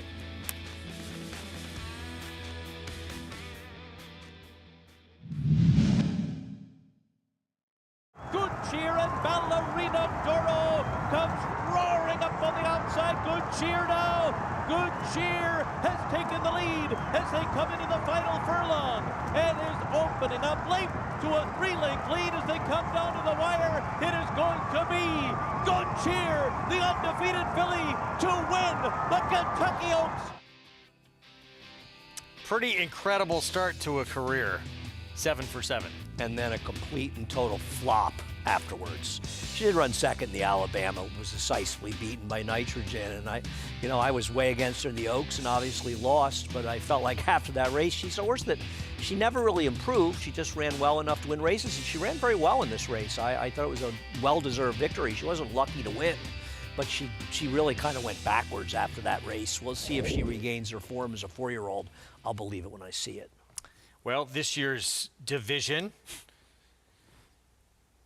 still kind of sorting things out and waiting for someone to kind of emerge and take control. Take a look at the last 5 Oaks Prep winners. Paradise in New York at the Busher, earning those 37.5 points. She Be Smooth, Devona Dale, and Explora in the Honeybee. Yeah, I think that She Be Smooth got a 91 buyer, and Explorer got a figure, I think, the high 80s to win. They're probably the 2 you want out of those races, or the 2 horses at least that'll be shorter prices. I don't know about you, Greg. Explorer's a very nice filly, but I just feel like she's just sort of okay. And I'm going to guess there's a course or 2 better, but you have to give her credit for consistency, and this was the fastest figure she'd ever earned. And all these names you saw up on that list, they can all continue to move forward, take those next steps. But she seems like, just consistency, but not that star. Right, but maybe, a horse that just seems to always show up and run a good race, the kind of horse that you can rely on. Little Eric Donovan with a little Zelig-like cameo in there. Probably push somebody out of the way or something to get in front of the picture. So, the question now, does she stay in Hot Springs and go fantasy?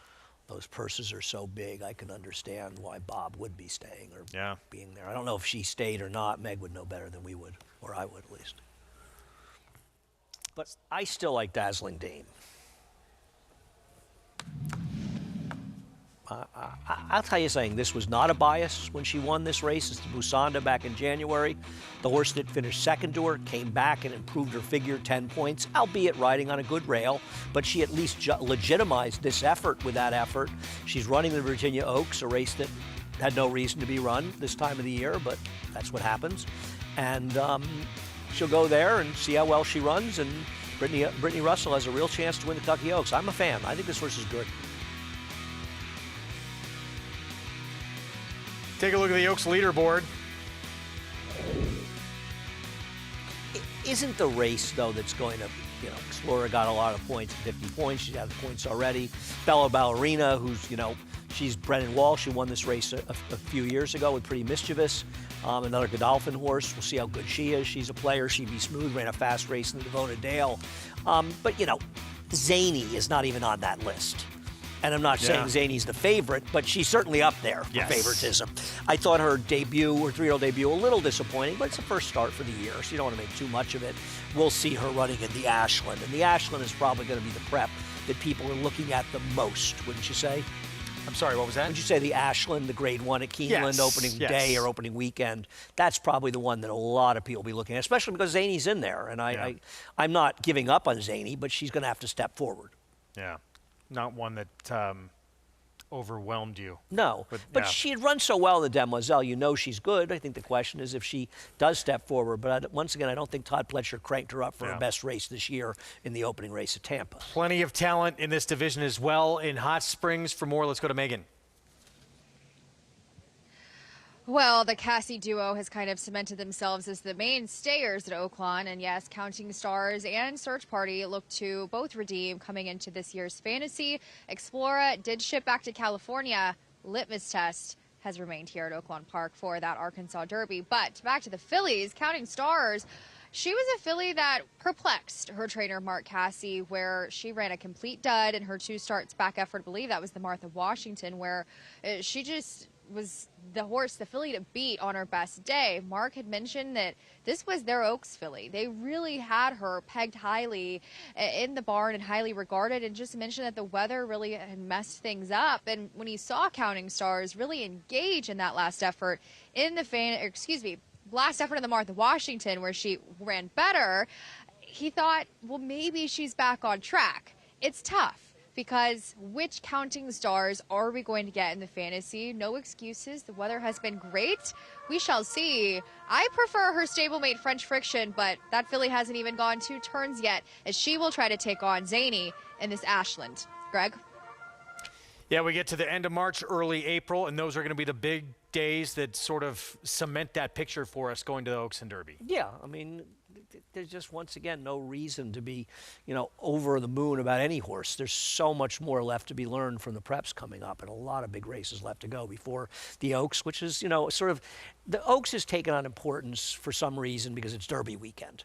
But historically, it's not an important race. Just recently, there's been a lot of hype that's elevated its status. We're going to take a timeout. We got race 7 coming up about 8 minutes away out at Oaklawn. We'll have the post parade when we return on America's Day at the Races. Stay with us.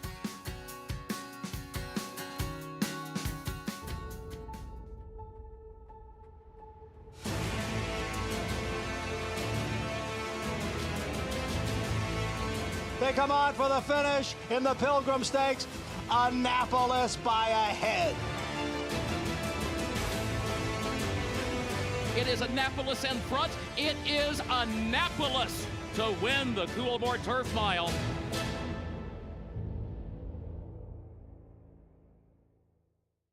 Get ready for the biggest races from the Sunshine State. Join Naira Bets handicapper Matthew DeSantis and Naira analyst Acacia Clement for Snowbirds. Picks valuable insight for upcoming warm weather stakes races. That and more on the Naira Bets YouTube channel. Say hi to our new stallion, Highland Falls. From his winning debut to that spectacular Jockey Club Gold Cup. It is Highland Falls. He wins another one, this time the Jockey Club Gold Cup. Even his buyer was high. The race his sire made his own by a widening 4 lengths. A host of Grade 1 winners far behind. High and goodbye. Running a 107 when second in an All-Star Whitney. The rise and rise of Highland Falls. High class, on the track and on the page. This is his dam, winning the Acorn and then the Distaff. Aim high. Breed to a well-bred son of curling. Highland Falls, new to Darley. Racetrack Television Network brings you every race, from every track, on every screen, every day. With monthly packages starting as low as $5, RTN gives you great value and access to more live HD streaming and race replays than anyone. Visit RTN.tv today to sign up and watch on almost any device, including Roku and Amazon Fire. RTN has packages that start at $5 per month.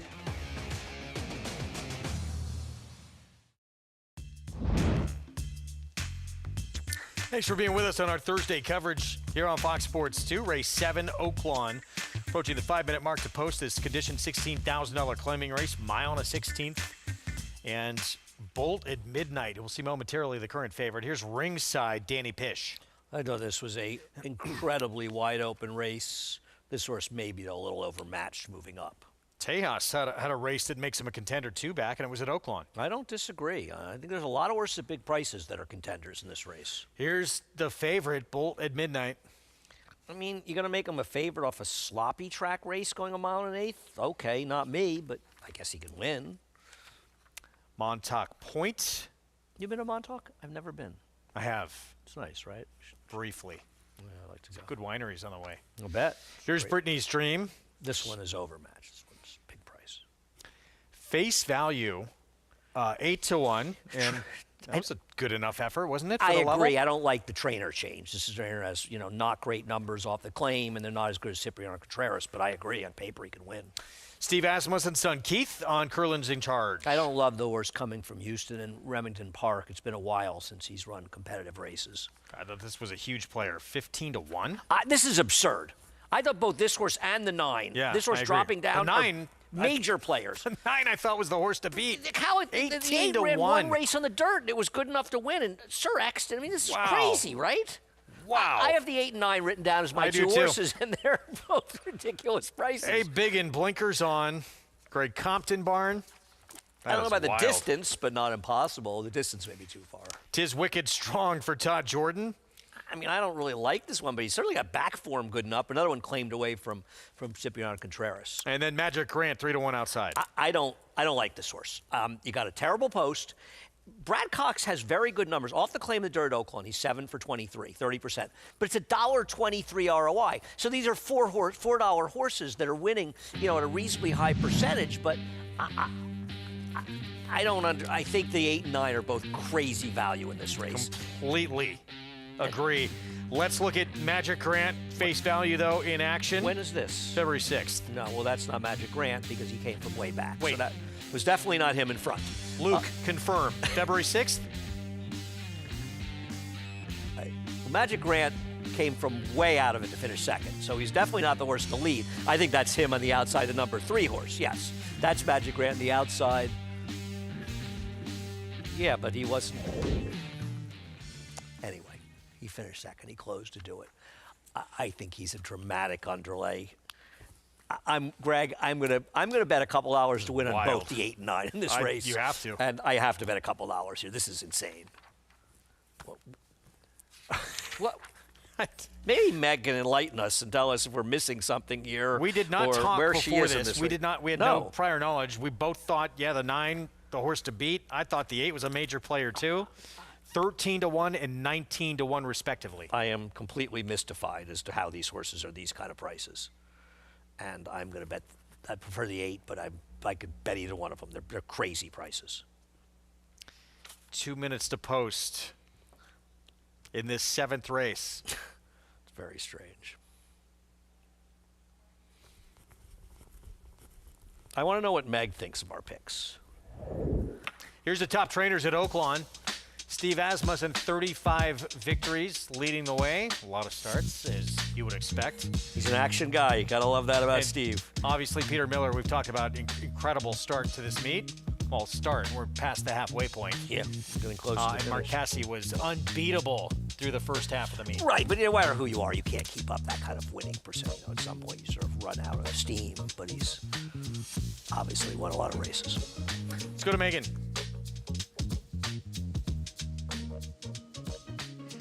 Well, guys, I thought this was a absolute puzzle of a race that kept me up a little bit last night. I'm against the favorite. You're the number 12, Magic Grant, who I think is a complete miss to me in this field, and what he can come and beat me from the outside, but he's a deep closer with a wide draw, and especially just judging from the last 6 races that we have been seeing today thus far. We got some rain last night overnight. It's a fast track today.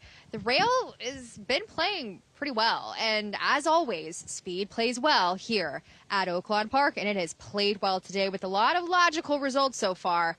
I think this is your price race of the day. It feels that way, and I completely agree with you guys as far as the price horses that you picked out, the number 8, the number 9. But mentioned I was against the number 12. Want to pivot, though, to the number 3, Bolt at Midnight, who got a preposterous trip last time out. Gets the rider upgrade here now with David Cabrera aboard, where this horse went for speed, went 46 at the half on a 9-furlong event, and was just completely mismanaged that day. Now he does have speed, but he just doesn't need to go quite that fast, and he's also shown to be right there on the pace when he breaks and goes forward, as he's had some problems doing so as you look through his form lines. I think he's really interesting up there at 7-2, particularly with the better ride, more sustained, but the Timeform US pace projector does have this as a particularly fast up front tempo. We'll see how that materializes. I think it could heat up. I thought the number 6 face value was interesting. I apologize. I've kind of moved my numbers around, but the number 6 face value I thought was interesting. Has to break and beat Magic Grant, but last out was shuffled further off of it. Not really the preferred style for this horse. The winner wired the field that day, and he made up most of the ground more than anybody in that group despite being well beaten.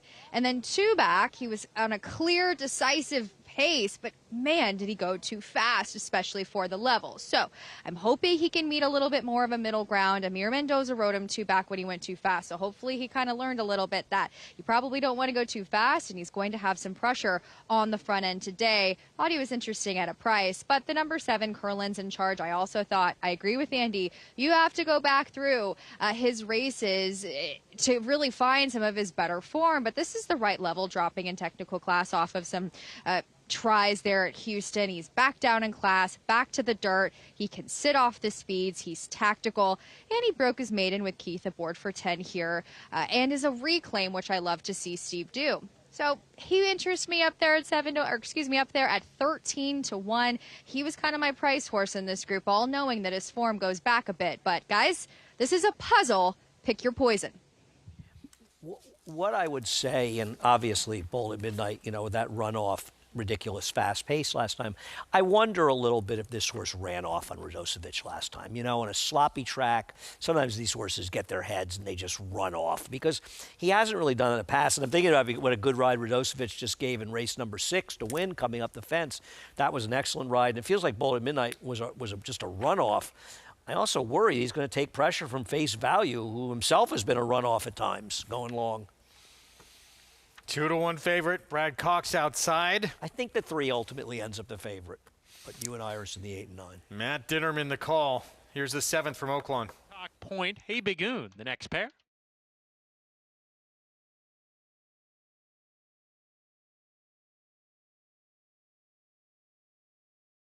Brittany's Dream walking forward. Tis Wicked Strong coming up. 2 back, Face Value.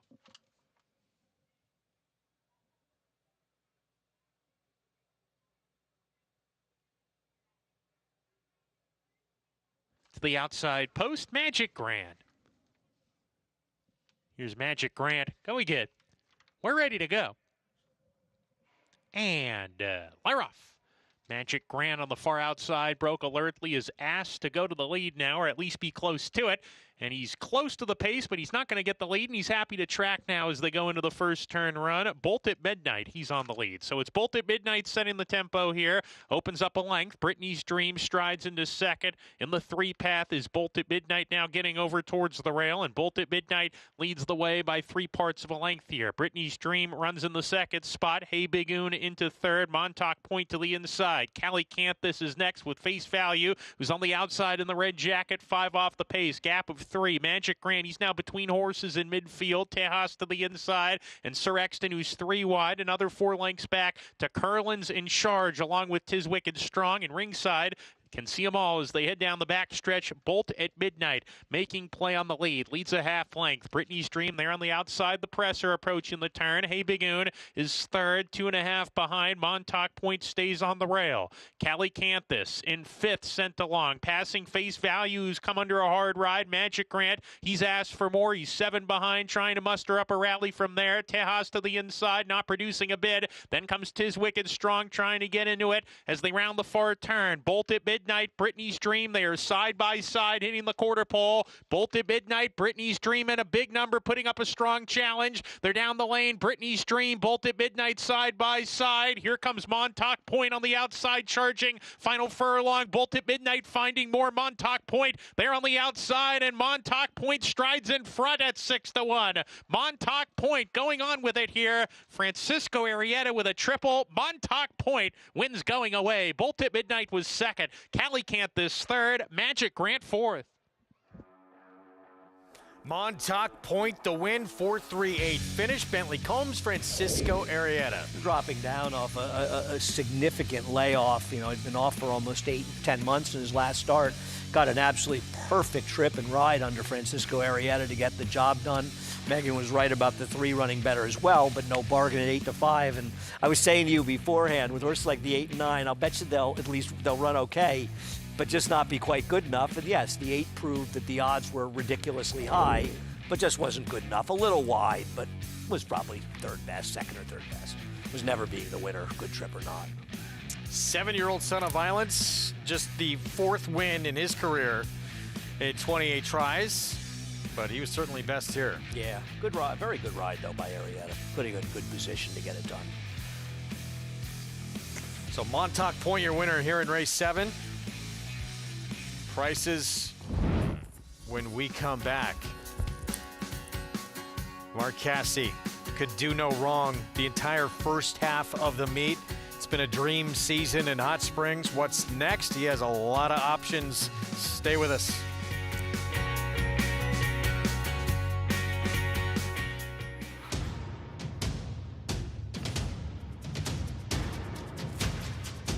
Drain the Clock will win and win by as much as he wants. Drain the Clock will bound home the winner. Drain the Clock, Jackie's Warrior, drain the clock by a head. $270,000 in the back. $250,000. You bet with Naira Bets. Bet any track, anywhere, anytime.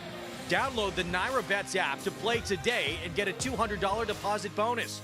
Watch live horse racing. Get expert picks. Boost your bankroll with weekly promotions and hone your handicapping skills with exclusive tips and tutorials. Download the Naira Bets app now. Sign up now to claim your $200 deposit match bonus. You bet with Naira Bets. Join analysts Matthew DeSantis and Kaylee Shapiro on the road to the Kentucky Derby and Kentucky Oaks. Get picks and analysis for all the prep races and gain insight into promising contenders on the trail to the Derby and Oaks. That and more on the Naira Bets YouTube channel. The Belmont Stakes Racing Festival returns for the final time to historic Saratoga Racecourse. Don't miss the Belmont Festival at Saratoga. June 3rd through 7th. Secure your place in history at BelmontStakes.com. The day is here when legends are made and anything is possible. The 2026 Arkansas Derby, where the prize is $1.5 million and a shot at glory at the Kentucky Derby. Here's Sandman threatening to run a big one, and Sandman, he's run his A race, and he gets a confidence booster heading to Kentucky. Come witness history. Plan your stay today at Oaklawn Hot Springs and come join the fun.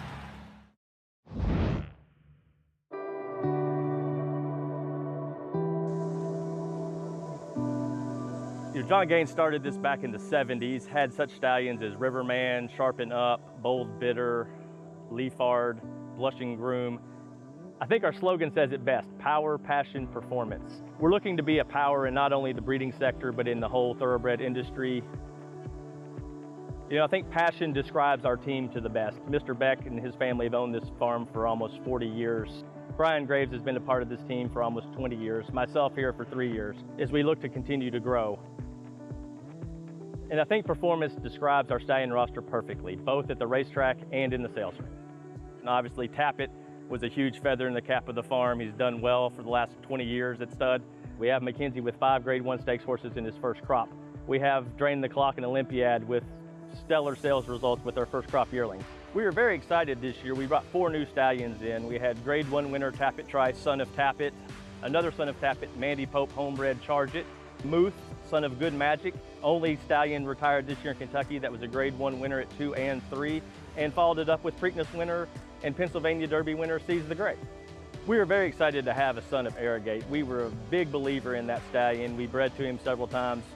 We're bringing Grade 1 winner Locked, son of Gun Runner, into the stallion roster for 2026. Grade 1 winner at 2 at Keeneland. Grade 2 winner at 3, defeating older horses in the Cigar Mile. Grade 1 winner this year at 4. Brian Graves, Anthony Beck, myself, and the rest of the team here, we look for these horses that are going to hopefully be breed shapers and trying to continue to grow the stallion roster here at Gainesway.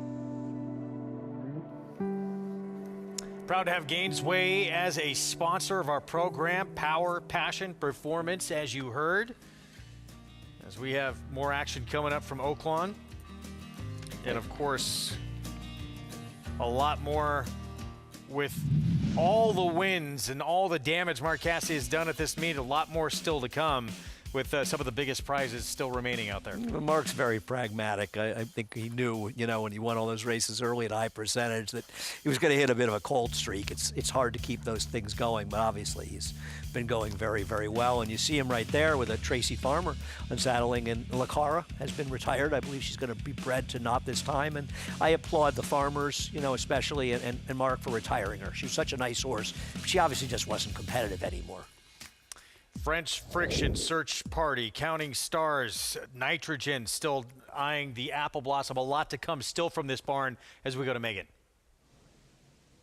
A lot to come as Nitrogen disappointing in that Azeri last time out. And when judging from Mark's comments, said the track was a little different and she just didn't quite fire as her normal. But just considering that she did miss that time coming off of the layoff, only 3 works back, runs her career best efforts, she's allowed, right? She's a champion. We know what she's capable of. I don't consider the Azeri anything fully against her, as she is still on target for that Grade 1 Apple Blossom, as is her stablemate, Near Azuri, who won the Trevista, finishing second behind her in that Bayakoa.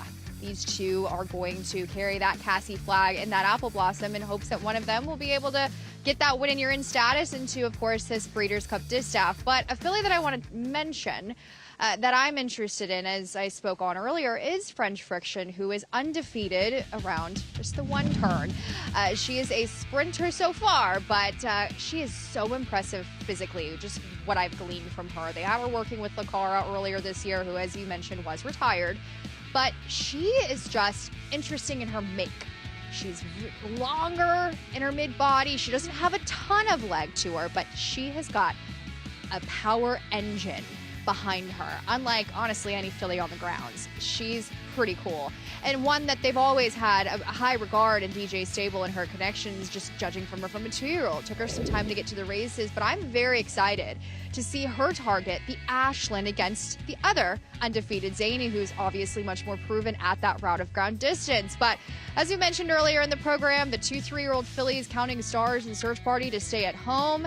And Greg, I think that he's got some more stakes wins in the future. He's still got a solid string as he eyes to break Steve Asmussen's record of 10 stakes wins here in a single meeting at Oaklawn Park. Yeah, he's going to have a terrific chance to make that happen. And let's not forget, he's going to have some ammunition as well in the Arkansas Derby. Well, I mean, Mark has an army of horses. I mean, one thing about Mark, and it's not hard to believe, especially when you know him, because he's about as affable a trainer as you could meet. And he's also somebody who doesn't have a chip on his shoulder.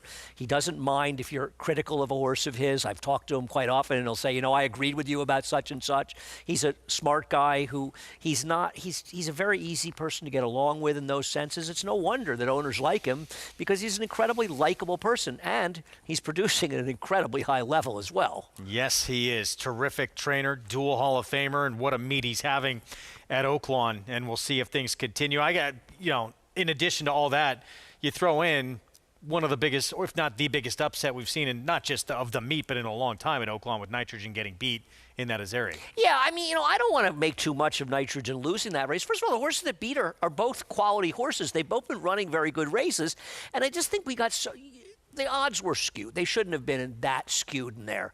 It's not like Nitrogen had some gigantic advantage in speed figures, and we're so used to Nitrogen always running an A race. Suddenly, maybe she runs like her B race, and it's not quite good enough.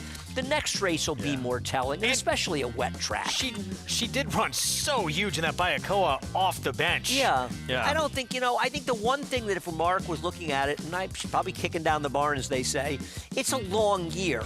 Running her in the 3 race at Oaklawn, to me, is a lot. Montauk Point in the 7th at Oaklawn. Bentley Combs barn. Francisco Arrieta aboard for the winning ride. Career win number 4 for the 7-year-old. Just a great ride in here, an absolutely perfect trip. A hard luck loser and the favorite who Megan liked. She was right. That horse ran very, very well. The 8, who we both thought was good, she outran her 14-to-1 odds, but he just wasn't quite good enough. But the winner got an excellent trip and ride, a very good job getting that position by Francisco Arrieta, but also proved best. So Montauk Point, your winner, returning $15.80 for the win. Bolt at midnight, Calicanthus, complete your trifecta. Very interested your take on this next race we have coming up. 3rd place finisher, grade 1 test, returning. I think she's going to have a real challenger. It's interesting, with Mott sending her there. It's kind of surprising. I'm guessing Bill wanted to get a race into her. Maybe he didn't want to run her. Maybe there's nothing coming up at Gulfstream. The timing was well, because I would imagine he wants to get her. Beauty Reigns we're talking about. Yeah, he wants to get her to the, it's not the Madison. Is it the Madison? There's a grade 1 7-furlong race at Keeneland. And then you have the Derby City Distaff. He probably wants to get both those races, and maybe there just wasn't a race coming up for her at Gulfstream or Tampa, because she's been training at Payson. I mean, you're talking about a horse that was running against some of the best horses in the division last year. So you think she may be a little vulnerable to return? She's never run a race as fast as the 1, according to I'll tell you something else. The 1, and Meg was talking about, and she's not, the inside and speed being good, especially the inside. And the 1 is clear. She is the speed on paper. Clear speed. Having said that, grade 1 placed at Saratoga. There she is. Beauty Reigns back in action next.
In my early 20s, I was working hard, galloping horses. I think it's very important that you enjoy what you do. You know, I just love being with the horses. You know, first of all, I just fell in love with horses as a young guy, and just love being around them, love petting them, love just training them and doing my best to get them to their peak performance. Not just the racing, I just love the horses. These horses always don't have no speed. So I always wanted to be a trainer. You know, I never thought about being big time at that point. You know, I just wanted to train horses and, you know, hopefully win some races. And I saved up a good bit of money. I had like $50,000 cash saved. I worked my butt off, my wife and I. While some might look to buy a house with that much money stashed in savings, Dallas Stewart bought horses and took out his trainer's license in 1985. He won his first race with End Display, a horse Stewart owned and trained. But an encounter with a Dwayne Lucas assistant would alter his course as a trainer. I met Randy Bradshaw in '86 with Lucas, saw what the big time was. I felt like I could handle it. Dallas would be involved with 3 Kentucky Derby winners during his 11 years with Lucas. He was the exercise rider of 1988 Kentucky Derby winner Winning Colors. And when Thunder Gulch and Grindstone won the Kentucky Derby in '95 and '96, he was running Lucas's Kentucky division. As a trainer, Stewart had saddled 5 Kentucky Derby runners. Commanding Curve and Golden Soul finished second in back-to-back years as live long shots. And I just felt like they were good long-distance horses, that they had a lot of heart, they showed up and trained hard, they were in the prep races, and they deserve a shot. Golden Soul between horses, down to the wire. Orb has won the Kentucky Derby. It was Golden Soul. They weren't going to be favored, but I felt like they would run well. But they ran, you know, exceedingly better than anybody would ever hoped or thought. And from the back of the pack on the outside, Commanding Curve is taken second. But California Chrome shines bright in the Kentucky Derby.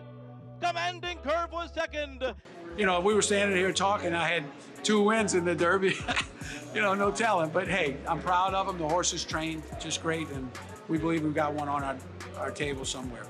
No Derby yet, but what Dallas does have is a Kentucky Oaks. Lemons Forever winning Kentucky Oaks 132. And 2 Breeders' Cup distaffs. Comes on Bradley Lane with giant strides. Here's the wire. Photo finish. Forever Unbridled, the wire will come in time. Forever Unbridled has won the distaff. And a perspective on racing that affords him the enjoyment of a worthy, lifelong career. I think it's very important that you enjoy what you do and that you enjoy when you're successful, and you have to work hard when you're in a slump. So it's just things that I've learned, and you can work through slumps, and you can not enjoy the good times, but you should.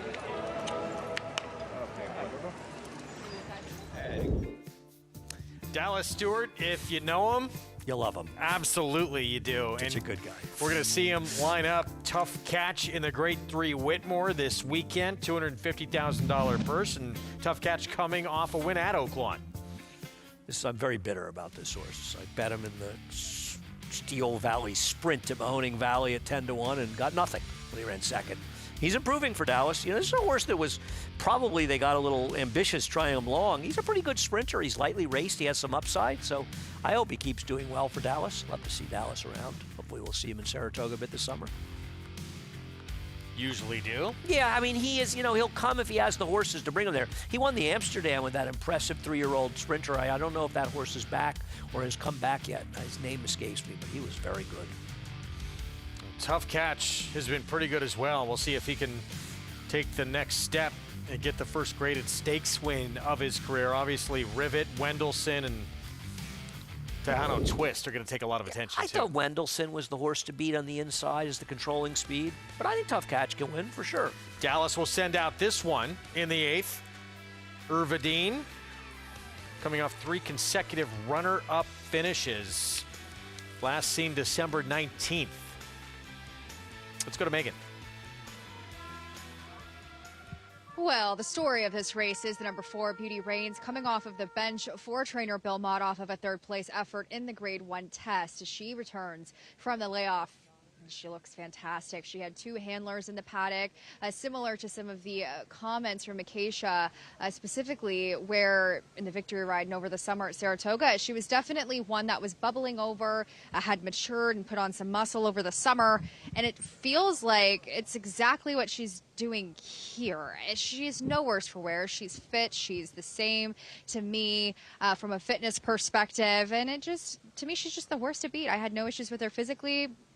She is, though, a closing type sprinter. We'll see how the speed materializes. I do find she'll get some in front of her. The 7, Quantum Burst, for Eddie Keneally with the winner earlier on the card and who's been shipping the right horses here to Oaklawn. You know, I've never been in love with this filly. She's second off the bench where she was just not able to get the better of her. The barn refers to as her twin sister, Evanescence. She's tactical. She draws well from the outside. But last time out, she didn't have the cleanest of trips. She was kind of boxed in a seam, didn't have a ton of room. And then, to me, Evanescence was just better than her in general. But she is second off of the bench. She does have speed from the outside. I find she'll be on the front end, and she's just a tank. She carries a lot of that flesh and condition, and I think that she is one that I've always had my questions with on fitness, Greg. We'll see how she manages up there at a price. She is interesting to me, though. Beautiful Twice just went by. Gate to wire win at Oaklawn February 27th. And I agree with you, Greg, and the board that she is the other horse here as the controlling speed, a horse that could have some real upside. Here is the Dallas Stewart 6-year-old mare Irvidine. Yeah, she's got intermittently some fast races, and she can be forward here. Grade 1 test placed. Beauty Reigns, that's the last time she ran. I think if you're trying to beat her, today's the race to try to do it in, just coming off the layoff for Mott. But she's good, this horse. Would Bill really have shipped her all the way if he didn't think she was ready? Miss Martini, Steve Asmussen's son Keith rides. My guess is you'll need a martini after the race if you bet this horse. Mandela had a huge effort to break her maiden at Oaklawn last year. Hasn't backed it up. No, she has lost her form. Her last race, she was a big favorite, and she just really didn't do any running. Yeah, Quantum Burst coming off a runner-up at Fairgrounds. I'm a big Eddie Keneally fan. He doesn't win a lot of races at Oaklawn. She's going to have to improve, isn't she, to win here, Greg? Yes. Quite a bit. I think if the favorite loses, she's going to get wired by the 1. Or maybe Dallas has a chance, I think. To me, and the public agrees with that. Now let's look at Beauty Reigns, and obviously taking that step forward, off since the test to her 4-year-old campaign. Maybe she does move forward here. Last time seen in one of the premier races for 3-year-old fillies in the sport. And I'll tell you something, it was also one of the wildest races last summer. It may have been kind of the most fascinating Grade 1. It's kind of been forgotten, right? Kilwin had no she right fell down to win at the this start. race. It's funny, she fell down as I ran into Rusty Arnold that night. And he had the favorite in here as well, right? And he said to me after the start, he stopped watching her because, like everybody else, we figured she had no chance in that race. And then he realized she was coming. She ran very well. That was the other Mott horse, Ragtime, making her 3rd or 4th start. I think her 3rd start, right? All at Saratoga for Godolphin ran well in there. That was an extremely good. I remember Michael McCarthy had that horse that did not get the best of rides by Rispoli in there. And I saw him that night. He was a little frustrated about that trip. That was a fascinating race. And Beauty Reigns, she's very, very good. She kept some good competition. If she's improved, I mean, I think what's interesting about that division, the people have forgotten who is waiting in the wings. Because I know Copian retired, but Ways and Means did not retire. And obviously she has some questions to answer. She kept getting sick last year, but she's expected to come back sometime this spring. Can anybody get back and beat her if Ways and Means runs the kind of race she ran, the Bed of Roses at Saratoga, which may have been one of the best Spire speed figures that horse ran all year. Yeah. That wasn't named Sovereignty. Could be a very top-heavy division. We'll see. Beauty Reigns, will she take a step forward here in the 4-year-old debut? She's 3-5. Let's go back to Megan. Well, ultimately, I did land on Beauty Reigns as the chalky favorite, but I agree with Andy. The 1, Beautiful Twice, is the horse that's going to beat her on the front end, on the rail particularly, and she gets all of that more on a day where it seems that that's been doing well today, and she is speedy. She's going to have some pressure from the Dallas Stewart trainee and the number 3, Irvidine, as well as the aforementioned 7, Quantum Burst, but she looks fantastic. She gets that sharpener off of the bench where she ran well, though it was a very, average group there last time out, and that first level allowance is kind of, I guess, a springboard to this, where they're being conservative with her. I mean, she's 2 for 3. She showed some hints of some form at Remington. Then they tried her here again. I just don't think that field was very good that she beat, and while she beat them convincingly, she's still got work to do to beat Beauty Reigns if she shows up, as we take a look at the last effort of the number 3 Irvidine back on December the 19th, where she bobbled a bit at the start. She was kind of in tracking position against a horse in Gloriette that, to me, is a big phony. And I just didn't love the fact that she wasn't able to do as much running that day. Didn't like the visual of the work.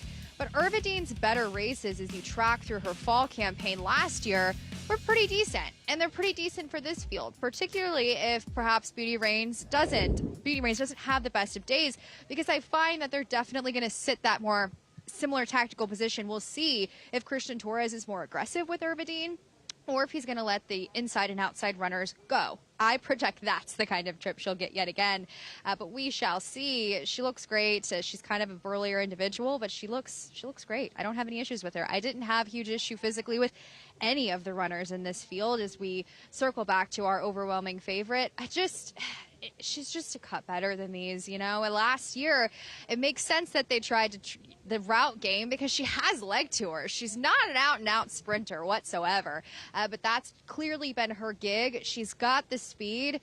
Bill Mott is 3 for 4 with the runners he's sent thus far at Oaklawn, so they're very well meant. And this filly has been doing great since being on the work tab down at Payson since December. She's the horse to beat, and I'm not going to try to do so today, Greg. 4 to 5, Beauty Reigns here. August of Saratoga last summer, the last time she has run. And we'll see. I mean, she's going to have to come and get Beautiful Twice. That was a big effort this one ran in her 4-year-old debut. I agree. You like Beautiful Twice more than I do, but I respect your opinion. And she is the controlling speed in here. And listen, she could have a ton of upside. She's a 4-year-old who's finally getting her act together. You know, she didn't start racing until very late in her 3-year-old year, so she too could have some upside. But Beauty Reigns was running buyer's figures in the low 90s, high 80s, low 90s against some very strong competition and running well in those races as a 3-year-old. She too could improve, but if you're trying to beat her, maybe you're trying to do it in the first start. But here's my question to you. Should the 3 Irvidine be twice the price of the 1? Because I think Irvidine's not impossible either. I agree with you there. That's way too big a number on Irvidine. She's being lost on the board here. Yeah, I mean, her last race was a bit disappointing. It was back in December. She hasn't run since then. Now, I don't know, maybe races didn't come up. She is a horse doesn't win very often. It's been a long time. Irvidine has not won a race. You ready for this? December 2023 was the last time this horse won a race. Wow. She has not finished first. She's 11 starts with 6 seconds and 2/3 in her last 2 years, or this year and last year. I think that's a little concerning. Actually, the last 2 years, she has not run yet in 2026. That's a little concerning, right? Yeah, I would think so. Yeah. I mean, not that she's been a short price in a number of those races. I'm curious to see what we get from Beauty Reigns, because I also hope she runs well for Bill Mott, because let's face it, he just doesn't have any good horses in his barn. You know, you really have to feel bad for Lean poor times, Bill. yeah. It's a tough year for Bill. So Bill, hopefully things will turn around for you. Oh wait, there is a horse coming back. He could be the second best horse in his barn, Oaklawn Sovereignty, handicap? behind Knightsbridge. He might not. At this point, we're not 100% certain that he's the best horse that Godolphin has in Bill's barn. I mean, I'm not saying Knightsbridge. I didn't say that. Andy did. I'm just saying. Well, we know at Knightsbridge. I mean, Sovereignty's got to come out and show that he's gotten better. I'm half kidding around, but that's how good Knightsbridge has been, right? I mean, he's been incredible. But yeah, 111 Oaklawn buyer handicap, last time. reigning horse of the year's return for 2026 Sovereignty. And he's got Baeza. Quite an embarrassment of riches for incredible. Well, we'll see what Beauty Reigns can do. This obviously the starting point, but as you said too, this is the one who's going to try and wire the field. She's sort of the female version of Skelly, isn't she? She's incredibly quick. Except she doesn't have the problems out of the gate. Well, she gets out of the gate. You look at her, she's broken on top every race, which is beneficial given she's drawn the rail in this race, which she had last time, and it was no problem.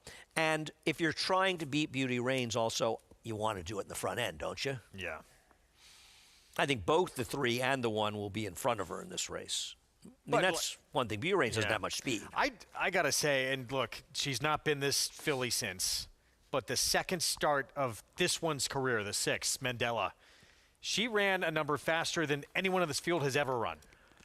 The problem with her is what's happened to her form. That was a year ago. But listen, she didn't even run badly in the 8 bells in just her third career start. I mean, obviously there's talent there. Yes, she had real potential, but can she re-find it? Because her last race was extremely disappointing. Beauty Reigns, grade 1 place in the test at Saratoga. The last time we saw her run, that was at Saratoga back on August 2nd. Her 4-year-old return for Bill Mott coming up. Let's go to Matt Dinnerman for the call. Post Quantum Burst, rounding out the group.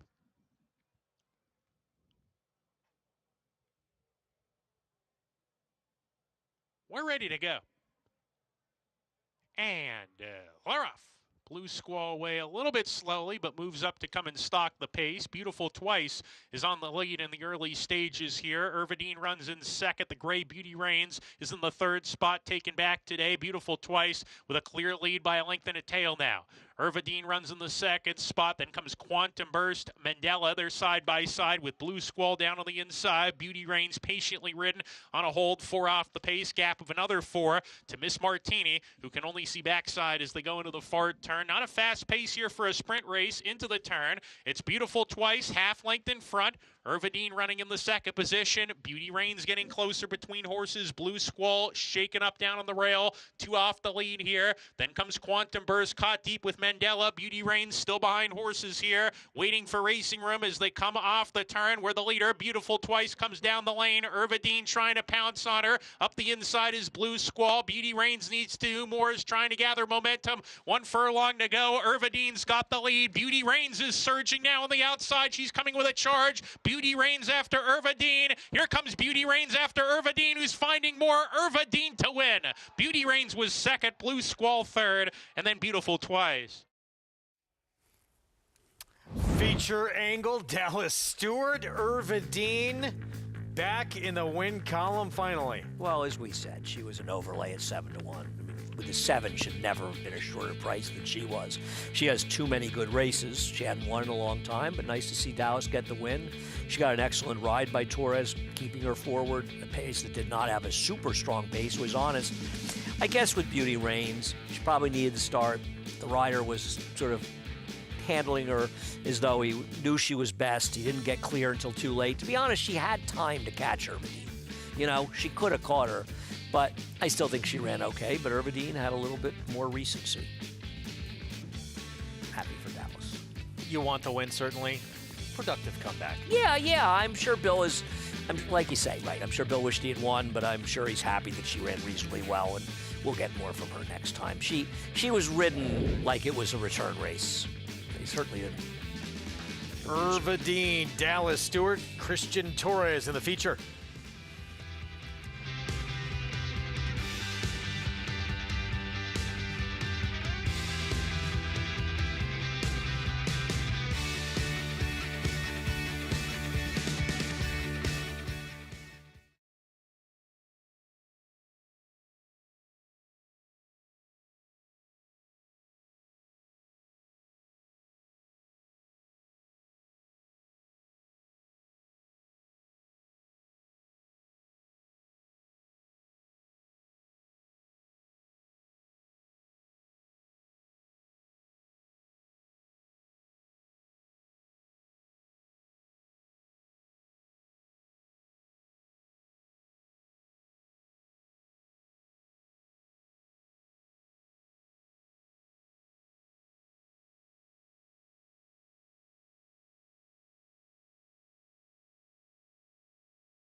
Back with you on America's Day at the Races and Turf Paradise on the turf in race 3, about distance of a mile. Allowance optional claiming field. Fillies and mares 4 and up as we take a look at Don't Mess with Tess. 9-1. Both you and I thought this horse was an overlay. Don't forget, this last race was off the turf. This horse has plenty of races fast enough to be competitive here. Lovely Lola went by her sunglasses. Well, the 2 is overmatched, and I thought the 3 was a little overmatched as well. Well, she comes off a win last start, but yeah, would need to step lesser. forward. Here's the favorite, the 4, I'll say. Yeah, I wonder who will be favored, the 4 or the 7, Bingo Baby, who I prefer, but she has races that are okay. Kitty House, second most recently on the grass. I don't like the field she's coming out of. I thought she was an underlay at 3-1. Your 5-time winner on the lawn, Platinum Diva, went by, and here's Bingo Baby. Yeah, Platinum Diva's okay. I worry about her form falling apart out of the Diodoro barn. And this one, speaking of Tino, he's in here. I thought Bingo Baby was the worst to beat. I prefer her to the 4. They were the 2 favorites. I bet a little bit to win on the 1 at that price and made a 4-1 and a 7-1, press 7-1 a little more. I think the 1's an overlay. Yeah, that's a big number. Has faced Bingo Baby a couple of times, has finished behind that 1 both times. But that last turf effort, very good, and does not deserve to be 8-1 on the board. I'm with you, though, and the public agrees. Bingo Baby is your favorite outside. 3 for 8 on the lawn for the Robertino Diodoro barn, winning at close to 30% at the meet. Vic Stoff for the call. Here's race 3, Turf Paradise. And Bingo Baby.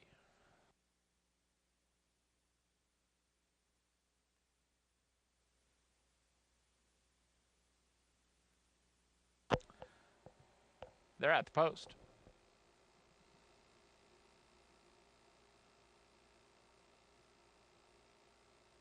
They're off. Sunglasses breaks well. Bingo Baby is in the mix. So is Z Sees It, and so is Platinum Diva.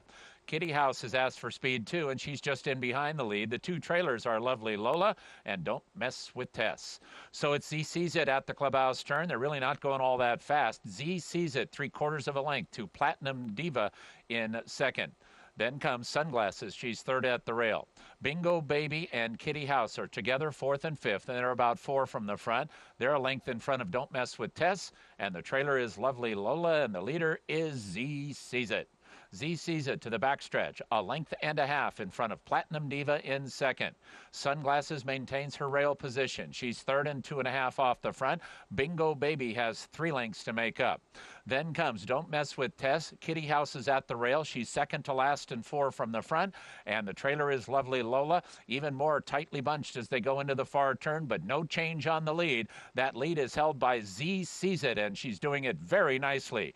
Z Sees It to the 3/8 mile marker, and she leads by 2 lengths from Sunglasses and to the outside Platinum Diva. 2.5 lengths back to Don't Mess with Tess. Kitty House is at the rail. She's 5 from the front-running favorite, and Z Sees It is the leader. Z Sees It to the final furlong, and she's built up even a bigger lead. Z Sees It is 4 in front of Sunglasses, Bingo Baby, and Kitty House, but Z Sees It is just too good. Sunglasses is second. Bingo Baby and Kitty House. Z Sees It coast to win. Z Sees It 1, 2.5. Sunglasses second. Bingo Baby third. And Kitty House finished 4th. Z Sees It. 5 wins now on the lawn. There was no speed in this race, and the rider was clever enough to put her in front at a modest pace and just absolutely dominated the race. Comfortable here. Yeah, it was a paceless race going in, and once the 6, it was the only where there was then any speed. Wasn't aggressive early. This horse was able to control. Back to Hot Springs feature race and the feature angle. Dallas Stewart, Irva Dean, Winter Circle lead-in brought to you by Fasig-Tipton Digital, North America's #1 digital platform for thoroughbreds. Learn more about our auction schedule at digital.fasig-tipton.com. Let's get digital. Let's go to Megan. Here with a winning rider, Christian Torres, who just climbed aboard Irva Dean for the very first time and her first win since breaking that elusive maiden. What did you learn from her today? She was pretty straightforward. I watched her replays. She got to be in contention. You know, she's type of filly that she's not too big, so she needs to be forward. Whenever she give that little kick that she have. You know, she don't have to.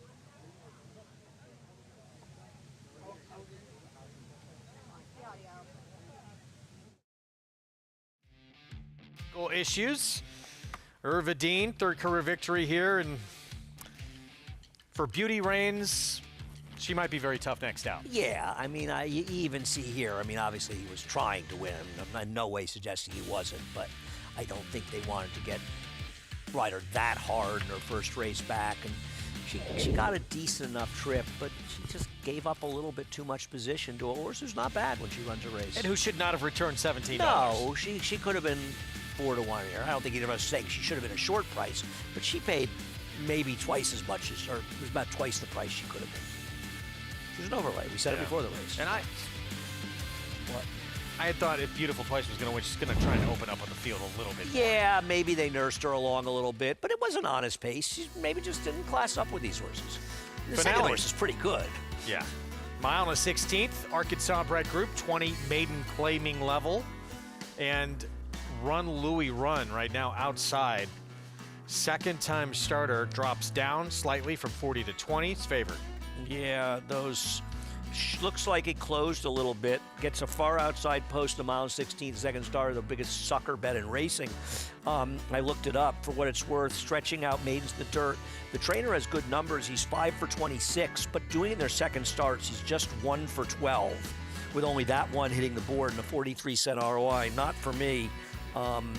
But, you know, when I got him in this morning and I went to see Greg said, I just want to let you know, I really am excited about the 9th at Oaklawn. I was surprised, but you were pretty keyed up.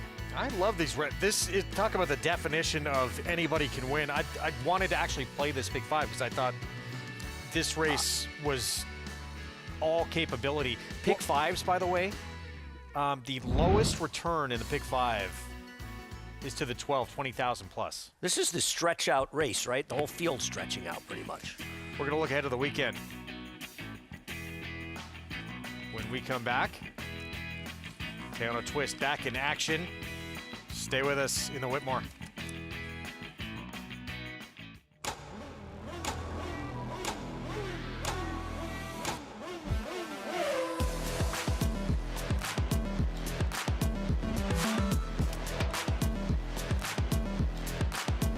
Prince of Monaco's too good for Moose, an impressive winner of the best pal.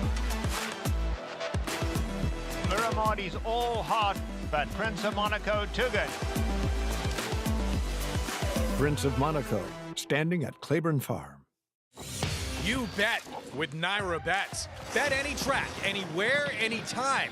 Download the Naira Bets app to play today and get a $200 deposit bonus.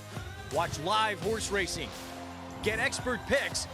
Boost your bankroll with weekly promotions and hone your handicapping skills with exclusive tips and tutorials. Download the Naira Bets app now. Sign up now to claim your $200 deposit match bonus. You bet with Naira Bets. Some horses are remembered, other horses are passed down like an heirloom. He's the kind of horse that lives in stories, each better than the one before, hardened like a diamond and equally brilliant. He ran 3 straight years at the highest level, and he himself was elite. Putting on a show in the Preakness. Who's it gonna be? It's gonna be National Treasure. National Treasure would not be denied. National Treasure wins the Pegasus World Cup. In the blink of an eye has opened up a 5-length advantage. So 1-horse race. National Treasure. There's a brilliance in the way he moved and a tenacity in how he finished. By quality road with a wealth of family, and he raced like he knew it. National Treasure, the key to quality.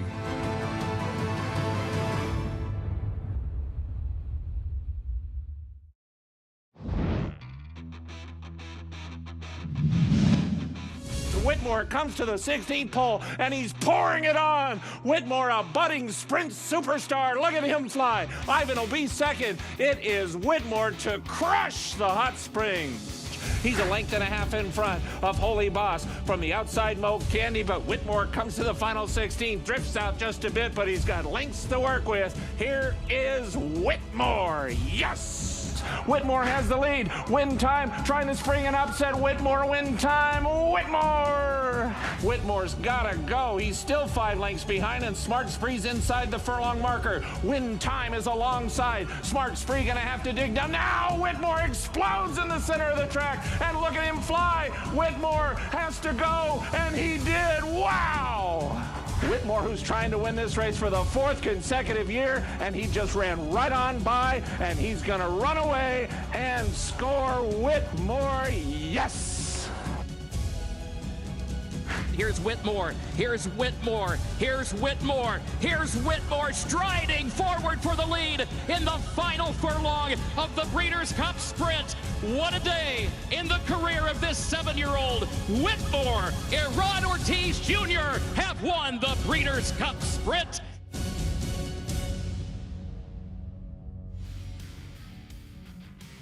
What a horse, what a career, and what incredible success, just legendary, specifically in these parts in Hot Springs. No, he was near unbeatable. The only time he couldn't get it done in those races when he had the misfortune of running against Matoli, who I think is one of the best sprinters we've had in years.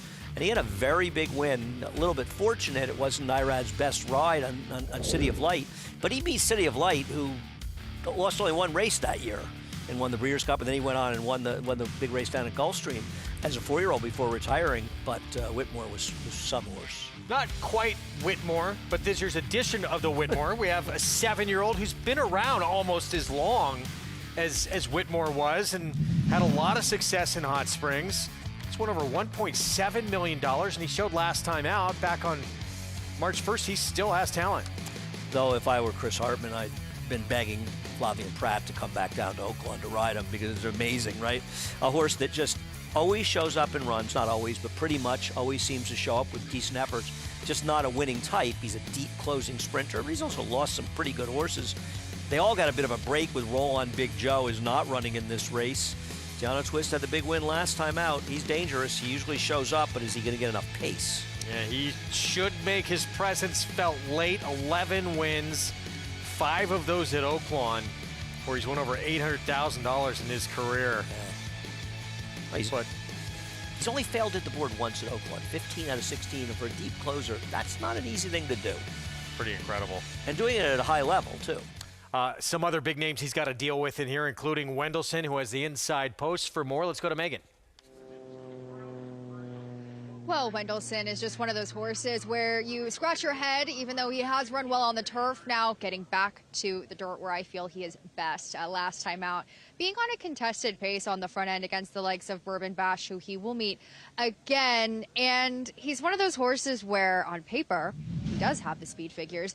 You think that he is going to take that next step forward. He's a surefire win candidate on paper as we look back at his King Cotton, where you see him on the inside. Looked like he had horse right here. I thought he was able, right here, look like a winner. And then Roll on Big Joe and, of course, Deano Twist rolled past him late.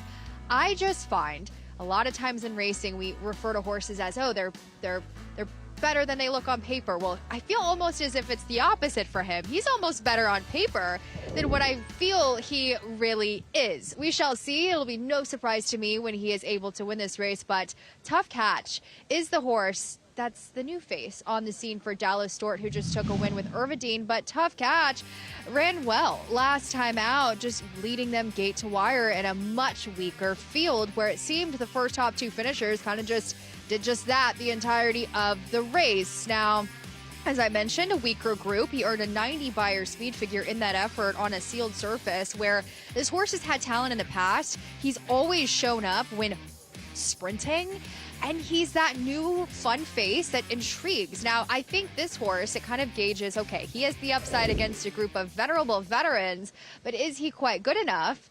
We'll see tomorrow. He's interesting. Still question the race that he ran last time out, which he did obviously win against weaker. But I think it's a really competitive group in that Whitmore this weekend, named after such a fun horse to follow. I was just talking to Ron Moquet about it, and just feel good weekend with a lot of familiar faces, Greg. It's going to be a fun one. Grade 3 Whitmore Saturday. It's race 10, 6:21 Eastern time. Look, some of the big dates coming up. Fantasy final prep for the Oaks, Arkansas Derby, final local prep for the Kentucky Derby, and then Nitrogen back in action in the Apple Blossom. Yeah, and I think the Whitmore was the Hot Springs, which he won like 4 or 5 times, right? Or a lot of times, and they renamed it for him. And Sovereignty, April 18th. Sovereignty, yeah. Reigning Horse of the Year back in the Oaklawn Handicap. A lot of big moments ahead at this incredible meet, which just passed the halfway point last Thursday. And Richie should be, I hope Richie was able to get back there after his nightmare trip getting down there. Yeah, we hope so. He's not still on the tarmac, is he? I would hope not. That would be... Poor guy. That is rough. Hopefully Delta got back to him. In case you've been waiting for these. Still don't know how to correctly pronounce the name of this horse, but the 7-year-old mare? The 4. Easily gets this victory. Yes, was able to control on the front end and made it hard for anybody else. But we didn't get the results. Okay, I blame Mitch. Head to Naira Bets, and you can find them there. Race 4, 5.5 furlongs, $8,500 claiming race. It's for non-winners of 2 life. Heart Full of Joy, the rail, the favorite right now. Smokes him out. He's my top pick. Right on top, Greg. Has some speed from the inside. Did a deep dive in this race. We're going to take a timeout. We'll have that for you when we come back, and we will have the finale at Oaklawn, a race that seems like almost anybody can win.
We're standing in Oaklawn's new receiving barn, which is pretty cool since they've literally never had a receiving barn.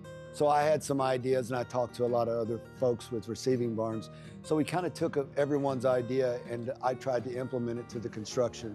So basically, I'm sort of an advisor between a horseman and the construction people.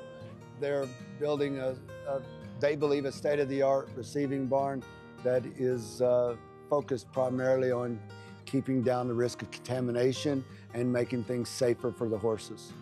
The feed will be delivered through the outside. They won't have any reason to step inside where people were trying to run their racehorses. They deliver it right here, and then it's under a locking key. We've designed it to where there shouldn't be a reason for a lot of people in the barn. We have it to where there's a clean line side of everything. Also, the stalls were designed to try to be to where you could wipe them off and keep them clean, and where a horse couldn't reach things out of the stall to lick on, which we know horses love to lick and chew. We made a little bit higher yoke on the stalls, and we made it to where there wouldn't be somebody bringing in outside contaminants and hopefully not exposing somebody unnecessarily. Oaklawn, you know, they're one of the only people that I know that run races, and especially at Racino, that are building barns. They've built, in the last 12 years, I think they've built somewhere around 16 new barns. They've sort of just said, hey, we are investing in horse racing, and from a horseman's standpoint, I'm glad to see that, so I'm very willing to help at anything regarding horses.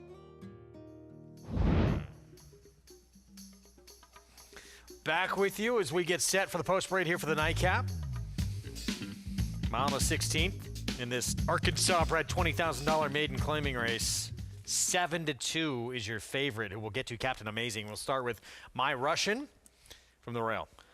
Listen, I wouldn't tell anybody not to bet a price horse in this race. I thought others were a little bit better than this horse, but not completely impossible. Arky Road stretching back out. That's the question. Can this horse go long? But one of the figure on a dry track going long was good enough to win. Yes, it was, yeah. Cutting class going long for the first time. Yeah, not my cup of tea stretching out, but who knows? A little bit of a drop for spooky action. Yeah. It's hard to know how much the things matter, but did meet a decent field last time. 3 lengths behind the favorite, though. Here's Hurricane coming, blinkers off. Yeah, this one's hard to like stretching out. Favorite, here is Captain Amazing. I'm not sure why this horse is favored in this race. I mean, can win, but so can a lot of them. Hyoka Kid, 27-1. Yeah, I did not like this horse also stretching out. So many stretch outs, right? Abysmal. Irish Guard, 2 sprints, stretches out. If this barn was not so cold, this is who I'd like, and it's your favorite angle, 2 sprints and a stretch out. Yeah. And against Open Company. Go, go, row, row. I think that's important to note. Those races were against Open Company. Yeah. Now comes in with Arky Breds. This horse is not impossible, but I wonder how far he wants to go. Has speed. Steel Thunder, 1 start, did not show much. Yeah, I would agree. Heaven's Hound, 31-1. Gonna have to improve. And then Run Louie, run 7-2 on the outside. This horse feels like a trap. So, I mean, second-time starter could win, but a tough post to overcome at that price. I tell you what, if Irish Guard, if John Ortiz barn was doing a little better, I would think this horse could be the horse to beat in here. This horse has run fast enough to win this race. Yeah. I mean, that's the 8, 6-1 right now. The Stallion, the Double Irish is a Tappet. Awesome again, Broodmare, so you would think this horse could go long, right? And that barn's going to get going at some point. Yeah, I don't think he's going to be a 4% barn, but they are a little cold right now. But if this were stayed at 6-1, that would compensate to me.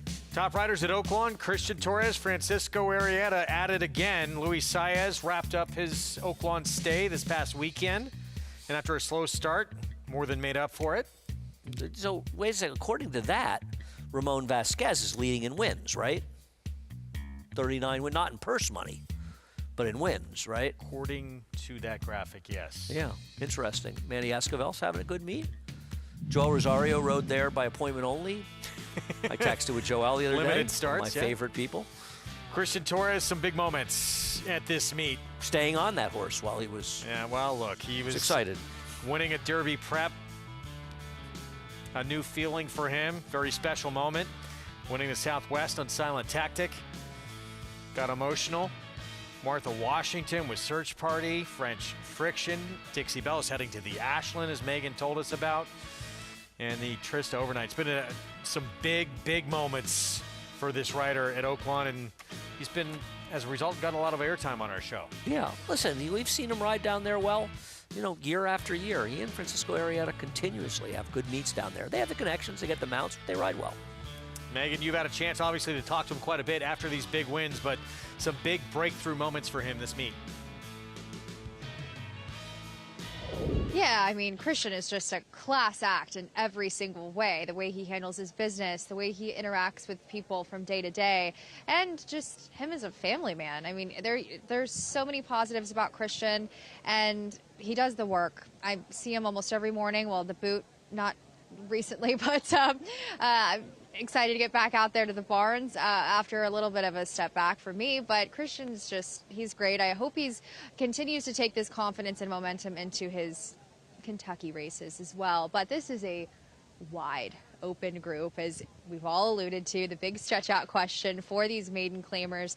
And I'll start with the outside runner, who I do think is just tough post, hasn't shown really any speed. But I will say this, I'm here and I get to look at him in the flesh, which is a bonus, because this is a big, rangy, scopy kind of gelding who, by outwork, I think will get the distance. Now, I thought the last time out when I saw him, he needed the race. He was a first-time starter, and I thought he needed more ground. So we'll see what kind of trip he negotiates from that outside draw, and if he can show a little bit more speed to get him into a better position going forward. But the number 9, Go Go Row Row, glad I'm not calling that. This horse wants all the ground, and he's got a really special commodity in the fact that he has speed, which there isn't an overwhelming amount in this spot. So I like both of those factors. He definitely looks like he wants the added distance, and I liked him here, especially considering you're getting a decent 6-to-1 price on him. But the number 8, Irish Guard, I'm going to probably layer the number 9 and the number 8 with each other. Irish Guard,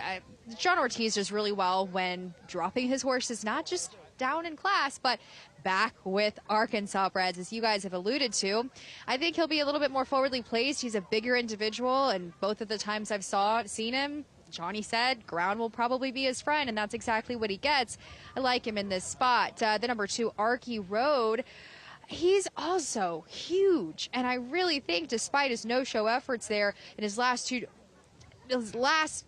route tries, I think he's interesting here. He got kind of a bumpy trip in his last couple of starts. He's a reformed gelding. I think he's got a little bit more form.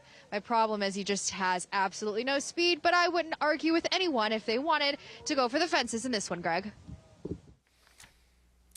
Has that feel? I mean, there's a couple that would be just an absolute head scratcher, but the majority of this field has seemingly a chance to win here. I made a small win bet on the 8 Irish Guard. I just think he's too big a price in this race, and looking at the multi-race bets, I don't think he's going to take a big drop at the last flash. And I think the 12 is a terrible favorite. Maybe he wins, but I think he's a terrible, terrible favorite. Yeah, seems a little short. Start number 2, though, for the Great Compton Barn. Had a tough trip in the debut. Yeah. I actually, I don't know.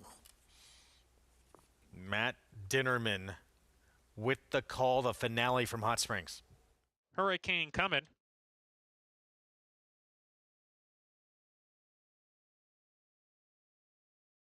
Captain Amazing. Run, Louis, run to the outside post.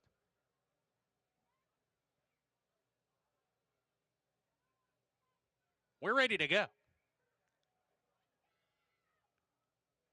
And Laroff in the nightcap. Kia Cut Kid away slowly, hopped in the air at the start.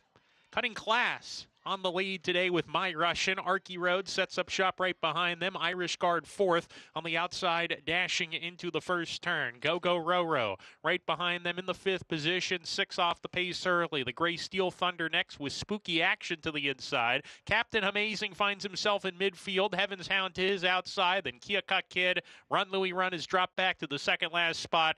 And Hurricane Coming is at the back as they make their way up the back stretch. The dozen Arky Breds head down the backside in the finale. My Russian carving out the fractions, 3 parts of a length ahead. Cutting Class on a nice hold here. He's running in second. Irish Guard in the 3rd spot. Arky Road down on the rail. Then Go Go Row Row. Spooky Action there next. Captain Amazing, Kia Cut Kid. They run as a pair. Run Louis Run getting a little bit closer. He's still 10 behind though. Joining Heaven's Hound and Steel Thunder, who's come under a hard ride while retreating. That leaves Hurricane Coming to trail still as they go into the far turn. My Russian, 3 furlongs to go. opens up the lead to 2. Arky Road coming out of the crowd to take second, slips inside of Cutting Class. Arky Road finding a good stride and grabs the lead, hitting the 5/16. My Russian is behind in second now. Cutting Class third. Captain Amazing trying to run on here, but needs to pick it up. Irish Guard is next as they wheel for the judge in the finale. Arky Road down the lane, opening up to about a 3-length lead, approaching the furlong pole is well ahead. Cutting Class in the second spot. Then comes My Russian and Irish Guard approaching the 16th pole. It's Arky Road and Tyler Bacon clear by 5 coming to the finish. Arky Road, the 7th time's the charm for him. He breaks the maiden over Cutting Class, Irish Guard, and My Russian, who is 4th in the finale. Arky Road, 3 straight sprints, stretching back out, had gone longer before, finally breaks through. Career start, as you heard, number 7 from Matt Dinnerman. Yeah, and the time he ran badly going long, it not only was a sloppy sealed track, but he also didn't run for 9 months after that race. He was much the best in a race where there was absolutely no movement whatsoever in this race. I mean, I know the one was the speed, finished 4th, but I mean, the first 4 finishers were the superfecta the whole way, at least the box around the track. Nobody made up any move around from the back of the pack. Goes off your favorite 7-2. Yep. And one like 7-2 was an overlay. 12 never got in the race at all. It drifted up to 9-2. Nobody got in the race, really. Not a lot going on. Should I spoil it? Pick 5? Go ahead. $33,450. Yeah, I had it for $1. Got out for the day. Whew. We'll have the prices when we come back. Stay with us.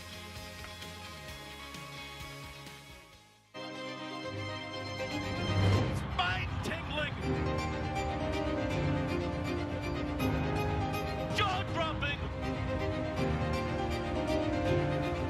awe-inspiring,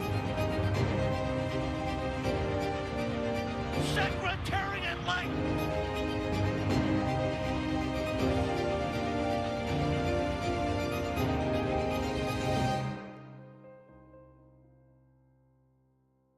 RaceLens is the most in-depth product in horse racing, with unique features found nowhere else. True odds, predictive analysis, and pace projection. RaceLens. It will change the way you follow horse racing and take your game to the next level. Enhance your handicapping with AI Fast Facts, exclusively on Naira Bets. Open your Naira Bets app, click View Runner Details, and a stat-driven fact will appear for all U.S. thoroughbred racehorses. Download the Naira Bets app to start using Fast Facts today. New York breds. Race them. Respect them. Bet them. Respect them. Breed them. Respect them. Buy them. Respect them. Train them for a second career. Respect them. Join us in respecting thoroughbreds at every stage of life. Learn more at nybreds.com. Racetrack Television Network brings you every race, from every track, on every screen, every day. With monthly packages starting as low as $5, RTN gives you great value and access to more live HD streaming and race replays than anyone. Visit RTN.tv today to sign up and watch on almost any device, including Roku and Amazon Fire. RTN has packages that start at $5 per month.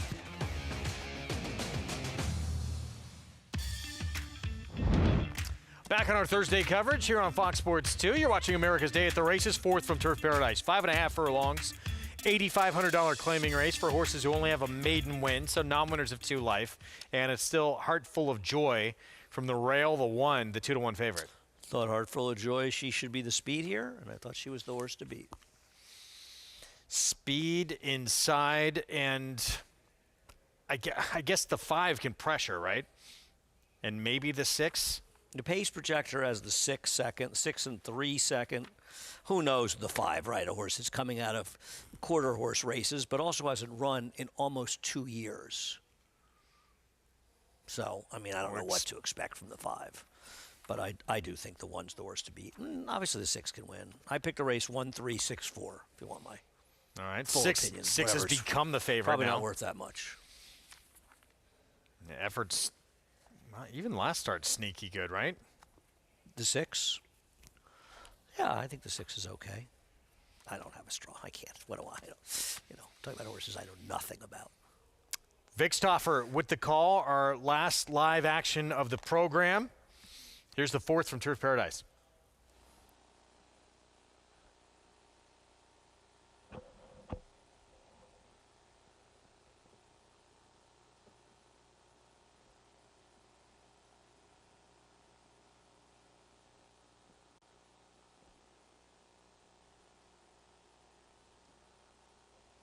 Strawberry Zinger on the outside. They're at the post. They're off. Heartful of Joy wins the break from Between Horses. Oh, and Heartful of Joy took a funny step, and she went from first to 4th in a couple of strides, but here she comes again to challenge for the lead. There are 5 of them across the racetrack. Heartful of Joy. Way on the outside is Strawberry Zinger, and Looking for Rosie is Between Horses, and Looking for Rosie puts her head in front. Then comes K Bella Luna and Army Knife, and Hakua is the trailer. She's 10 lengths behind, 3 by 2, and they are flat flying on the front end. It is Heartful of Joy has now dropped back again, so now Strawberry Zinger has taken over the lead from Looking for Rosie in 2nd. Hakua begins to unwind for Frank Alvarado. 4th now, could get into 3rd soon, but she's 6 lengths behind Strawberry Zinger. Strawberry Zinger has the lead by 2 lengths. Looking for Rosie is 2nd. Hakua is closing strongly, but she's still 5 behind and only has a 16th of a mile to make it up. Strawberry Zinger, Hakua into 2nd. Strawberry Zinger in front. Strawberry Zinger won by 2. Hakua was 2nd. Looking for Rosie 3rd. Army Knife finished 4th. 4 runner-ups and 7 starts coming in, but picks up win number 2 of her career here. Strawberry Zinger for John Zimmerman. Back to Oaklawn. Archie Road closes out their Thursday program with a victory. Scott Becker barn with Tyler Bacon. Favored at $9, made it look like a steal. Much the best.